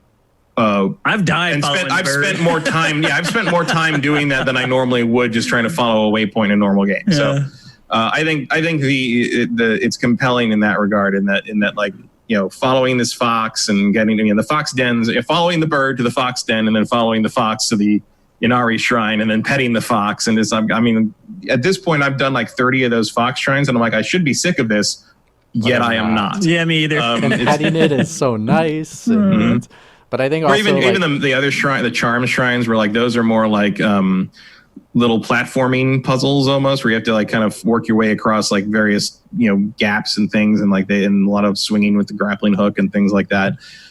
Those are fun. Like I don't find the reward for those to be particularly interesting, because I think the charm system is a little useless. I've had the same like 5 charms hooked to my sword for like the last 10 hours. Yeah. And I was expecting like an upgrade system or a way to like, because you get duplicate charms sometimes. So I'm like, oh, there must be a way to like forge them to get better charms, or like later on, or like you must, because you get 2 major charm slots and 3 minor charm slots. And I'm like, well, you must get a way to upgrade the minor slots to major slots, but that doesn't seem to be happening either. I feel like the charm thing is like, maybe because the major charms are also so good that like having more than 2 would kind of like make you completely invulnerable. But I think you kind of already. I feel like I kind of am, honestly. Like just let me equip all the charms. Just let me go for it. It's like I parry something and like I get a bunch of renown and I get a chunk of my health back just with one parry. Like if you can just keep parrying enemies and just watch your health go ding ding Yeah, I've had that one. The first charm I ever got was the Amaterasu one that gives you some health back when you kill a guy. And I'm like, why would I ever take that? I know. Yeah, there's like 4 charms that you should just use and just stick with. And you don't really, the game's easy enough that you don't really need to fiddle with it. Yeah, like if I were to play this again, I would definitely play it on hard. Me too. Absolutely. So let's start wrapping it up. I probably will play it again, if I'm honest. So let's start wrapping it up. The Metacritic score for this game, I believe the last time I checked was around like an 85. For me personally, I think it's lower than that now. Is it now?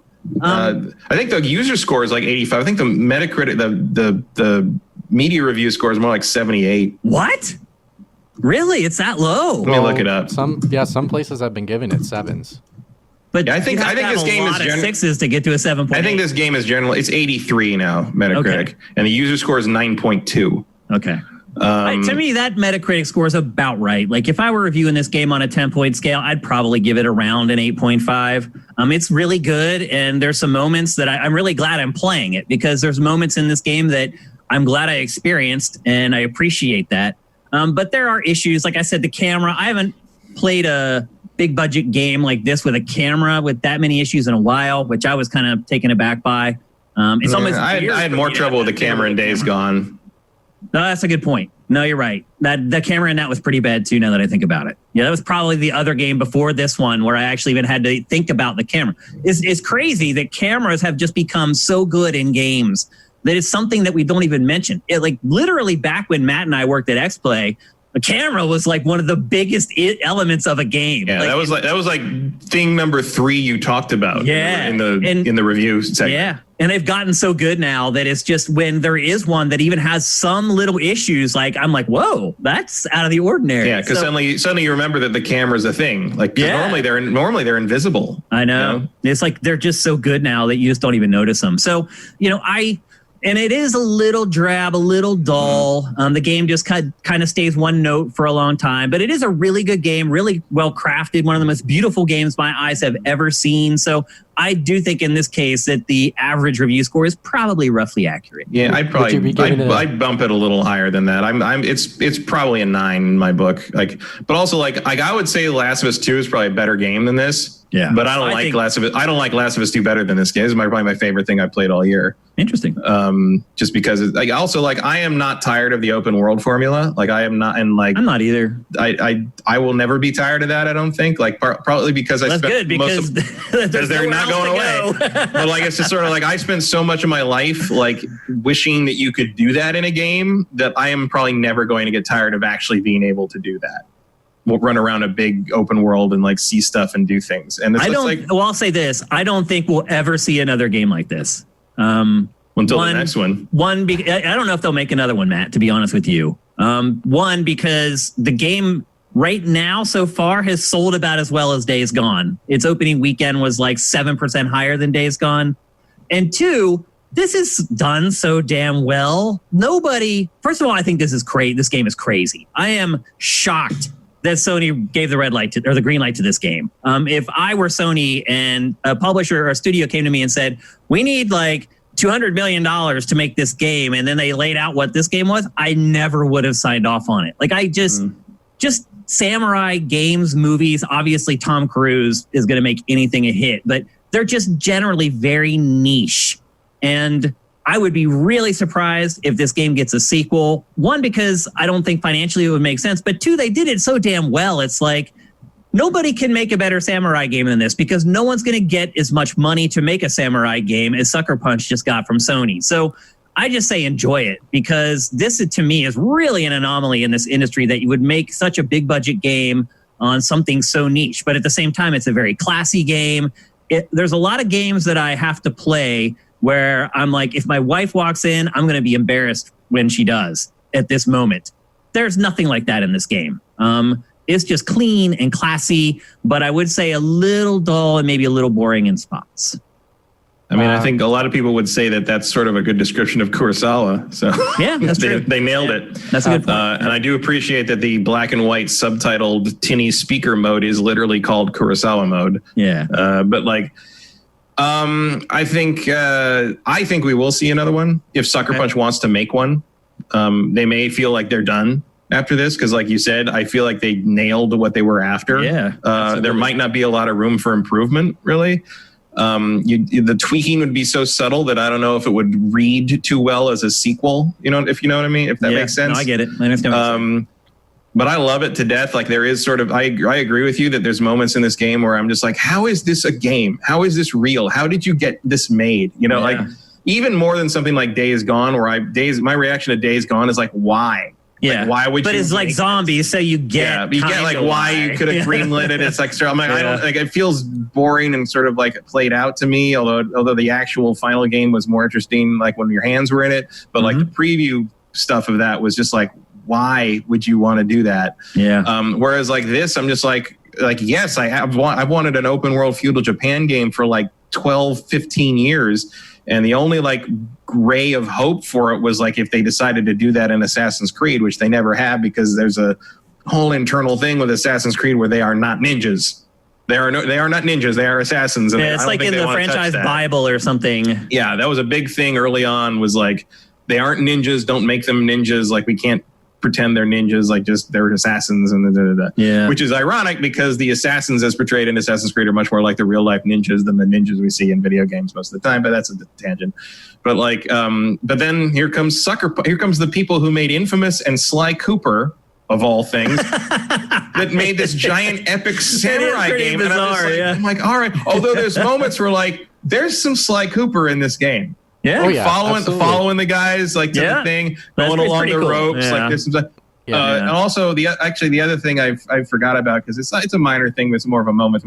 You follow footprints a lot in this game. Yeah, a lot of tracking, like a lot. Like a lot, and like there's a couple moments. There've been a couple times when like the time of day it was happening was just I'm like I can't see anything. Like it's so beautiful and like the light is shining and glaring through, and I'm just like that's cool, but I can't see the ground clearly right now. So Matt, so we're just gonna have to stand here until the sun sets, and I can follow your footprints better. Like, so I've done that like twice. I ran into that where I had a merchant that was trying to sell me like a skin for my sword, and I bought it, and you can't tell what color it is. Yeah, you can't tell what color it is because of the lighting. So then all of a sudden I realized it was purple. And I was like, what? So when you get to the Act 2 section, the merchants up in the Act 2 area sell different colored stuff for your armor and your clothing and stuff. I've seen so the first time I'm like, cool, I can get new dyes and see this. And then but it was that certain... You can, but they're different in Act 2 is what I'm saying. Yes, yeah, they're different.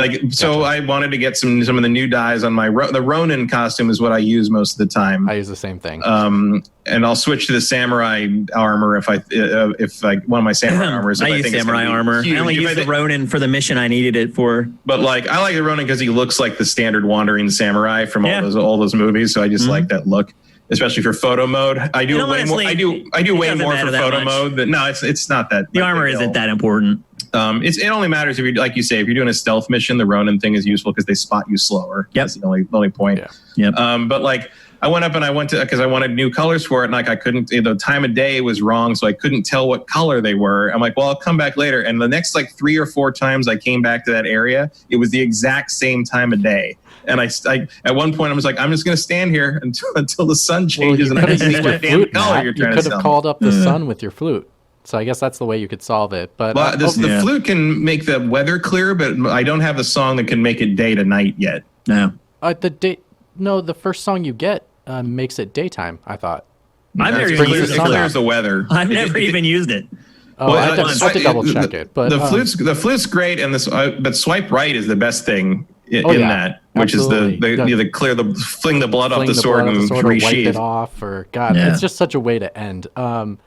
For me, I'm similar with Matt. I'm playing this in the 9 range, and I'm torn because even though I think Last of Us is such an amazing narrative experience, I love playing this game more. And so, that's a good point. So I like this game better. Yeah, I think it's a better game than The Last of Us Part 2, but as like an overall experience, I probably would say The Last of Us Part 2 is better. The Last of Us 2 is probably still the best story I've ever been told in a game. Yeah, absolutely. I agree 100%. And so for me, it's been a little tricky because I think and for me, they're equal. Like, I like some parts of The Last of Us Part 2's gameplay better. I like some parts of Ghost of Tsushima's gameplay better. They just kind of equal out ultimately for me. Well, for me, the difference with me and Matt in this one, which we have differences, is that I was sick of open worlds. And for some reason, I'm not sick of this one. Now, maybe part of it is the setting. I really love like having a feudal Japan open world game. But I thought I'd be like, okay, I'll do a couple side missions, I'll do a couple like collectibles, and then I'll move on. Where I love doing it all. I love every bit of it. So I'm surprised by that for me.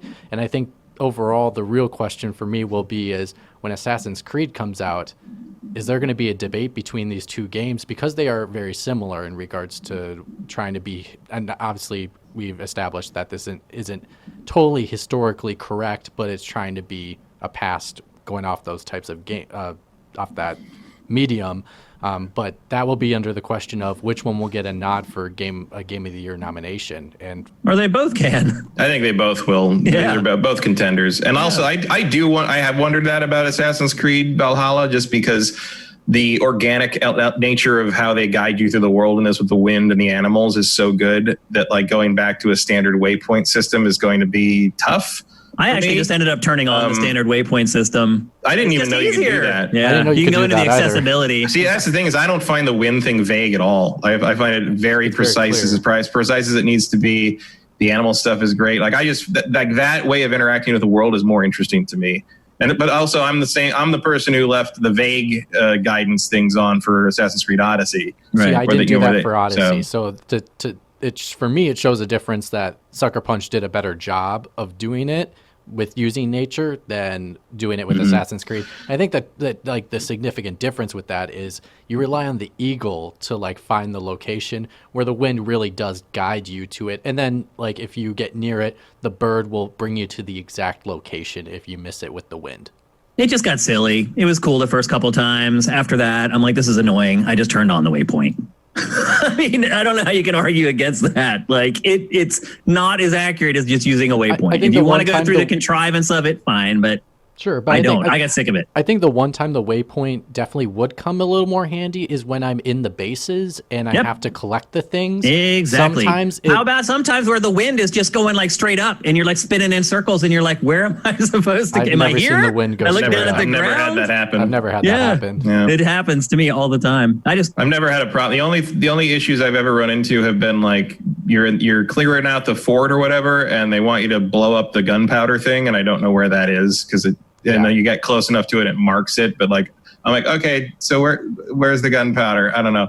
I also accidentally ended a mission early, blowing that thing up. Like I hadn't finished cleaning up the area. I had killed all the enemies, and I had not finished getting all the loot. And I went up to one of those wagons with TNT on it and lit it, and it blew up and lit the whole thing on fire, and I lost all the loot. Oh no. Another one of those, like, you don't know what's going to happen until you hit it, and then there's no going back, but whatever. Anyway, so there you go. That's Ghost of Tsushima, available exclusively for PlayStation 4. How good is that game going to look on PS5, my friends? Yeah, that's why I'm pretty sure I will. Wow.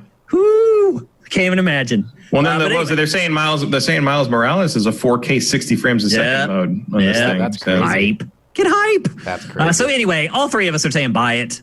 We all really like it to different degrees for different reasons, but I don't think you'll go wrong. I don't know if you're going to grind through the game like you would maybe other games, but you're going to enjoy every time you play it. You're going to get a lot of playtime out of it. I've spent like 20 hours on it, maybe a little less, and I'm only like a third of the way through the game, a little more. So yeah, I think if you beelining the main story, if you can manage to do that, is still like 17, 18 hours. Yeah, it's a big one. But you won't do that. Like why would you? You'd have to be dead inside to do that in this game. Seriously, this may be the first game I might 100% in quite a while. Like wow.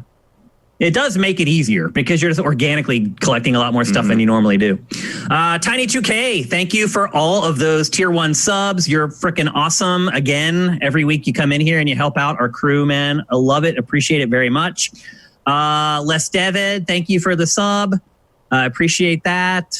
JM Rain, thank you for the bits that you've given us. Suicide King, thank you for Twitch Prime. Bobby Budnick, thank you for Twitch Prime. You guys are awesome. It's time for a word from our sponsor. Get your questions into the chat, and we'll answer them when we get back. Ready to get away from it all without losing all the comforts of home? DeShazer Ryan Realty has a once-in-a-lifetime 200-acre estate for sale in Libby, Montana that gives new meaning to the phrase roughing it. This eye-popping main lake house on this sprawling estate has 4 bedrooms and bathrooms, phone, and internet. There are also separate guest and caretaker houses. It's the first time this property has ever been for sale, so don't let the chance to buy a slice of outdoor heaven pass by. It can be yours for $3.4 million. If you're interested, no matter where you live, contact Doug DeShazer at 406-291-1643 or deshazermt@gmail.com. He can also connect you with local realtors who can help you with your specific needs. If you want to see more, head on over to www.snowshoeranchmt.com. That's snowshoeranchmt.com. Now, whenever I look at that, I'm like, Ghost of Tsushima looks really good like that. Like Bunko just wrote the house is taken right from Far Cry 5. It's kind of true, actually, if you think about it. Yeah, Montana. Yep. But big thanks to DeShazer Ryan Realty. Sponsorships for us make a huge difference, like huge. So thank you very, very much. If you guys are looking for property, please help him out, because if you call him and you inquire about that stuff, he'll sponsor us again. It can make a big difference for us. So thank you to DeShazer Ryan Realty, man. Really, really appreciate it. Let's get to some questions. I'll answer Johnny Hurricanes first, because he's like our greatest patron ever, and I'll always answer all his questions. Y'all going to do a spoiled on Ghost of Tsushima? No. I don't think it's suitable for a spoiled. Yeah, I don't think the story really warrants it. There's not enough twists and turns. Unless a whole lot of crazy stuff happens. Right, in the last act. Like you're right. Maybe that's how I should have couched it. Is look, if I keep playing this and it changes drastically from the way it is now, yes. If the plot keeps working kind of the way it is, you'll see, and maybe you already know, but it's not really conducive to a spoiled. Last of Us Part 2 was gold for spoiled. It was hard, but it was gold. But this game, probably not, unless, as Matt said, things drastically changed later on in the game. Commander Fett 03. What would you like to see more historical games like Ghost of Tsushima instead of the more loosely historically accurate take that Assassin's Creed takes? So do you like loosey or airtight with your historical accuracy?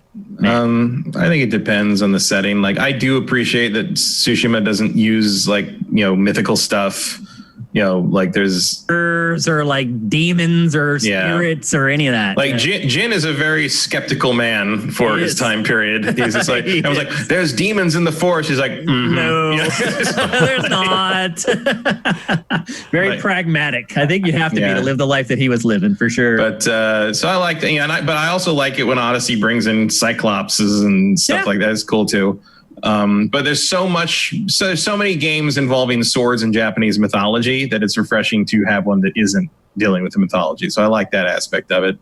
I think the more the question is like, it's just how it's done. Like, how do you tell the story, regardless of if you're telling it accurately or inaccurately in regards to the history? As long as it's told well, it shouldn't matter to me, at least. I guess. I just want whatever makes the game better. Bottom line, I don't care whether that means being historically accurate. I don't care if that means being loosey-goosey with history. Whatever it takes to make the game better, I'm all for. Yeah, I mean, as far as I'm concerned, this game on some level is just the best Assassin's Creed game that Ubisoft has continually refused to make. The only other kind of alteration I would maybe make in that regard is, can you imagine this game with the Nemesis system from Shadow of War? Yeah, that would have been great. That would be a whole different ballgame and things like that. That would be great. That would be the only thing I could think of that would be something you could do for a sequel, would be to expand it that much and have it be like, I don't know, some more fantastical scenario where Jin gathers a group of an army and goes to China and tries to invade the Mongols, which would never have worked in real life. But if you want to do a Shadow of War kind of thing, could possibly work for a sequel to this. Here's a good one. OCD Master 1. And Matt, you'll be the perfect person to answer this. How does Tsushima's combat compare to Sekiro? It's not easier. It's not as good as Sekiro. Yeah, it's not as good as Sekiro. It's definitely more forgiving. Yeah. The parry windows are much larger. However, if you are sloppy, you can die in 3 hits. The swords are very sharp in this. You have to pay attention for sure. And they can interrupt you, and like the archers are annoying because they'll pick at you from the sides. And like you can't just like go swinging your sword around and not get interrupted by the arrows, and like so it's not like there's nothing there. It's like you don't have to use your brain.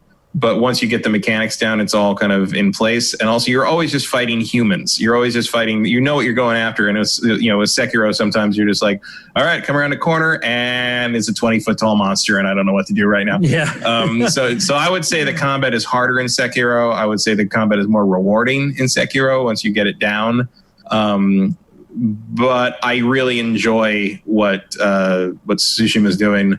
But as Mitch said, it's more of an Arkham combat than a From Software combat. Yeah, that's what I was basically going to say too.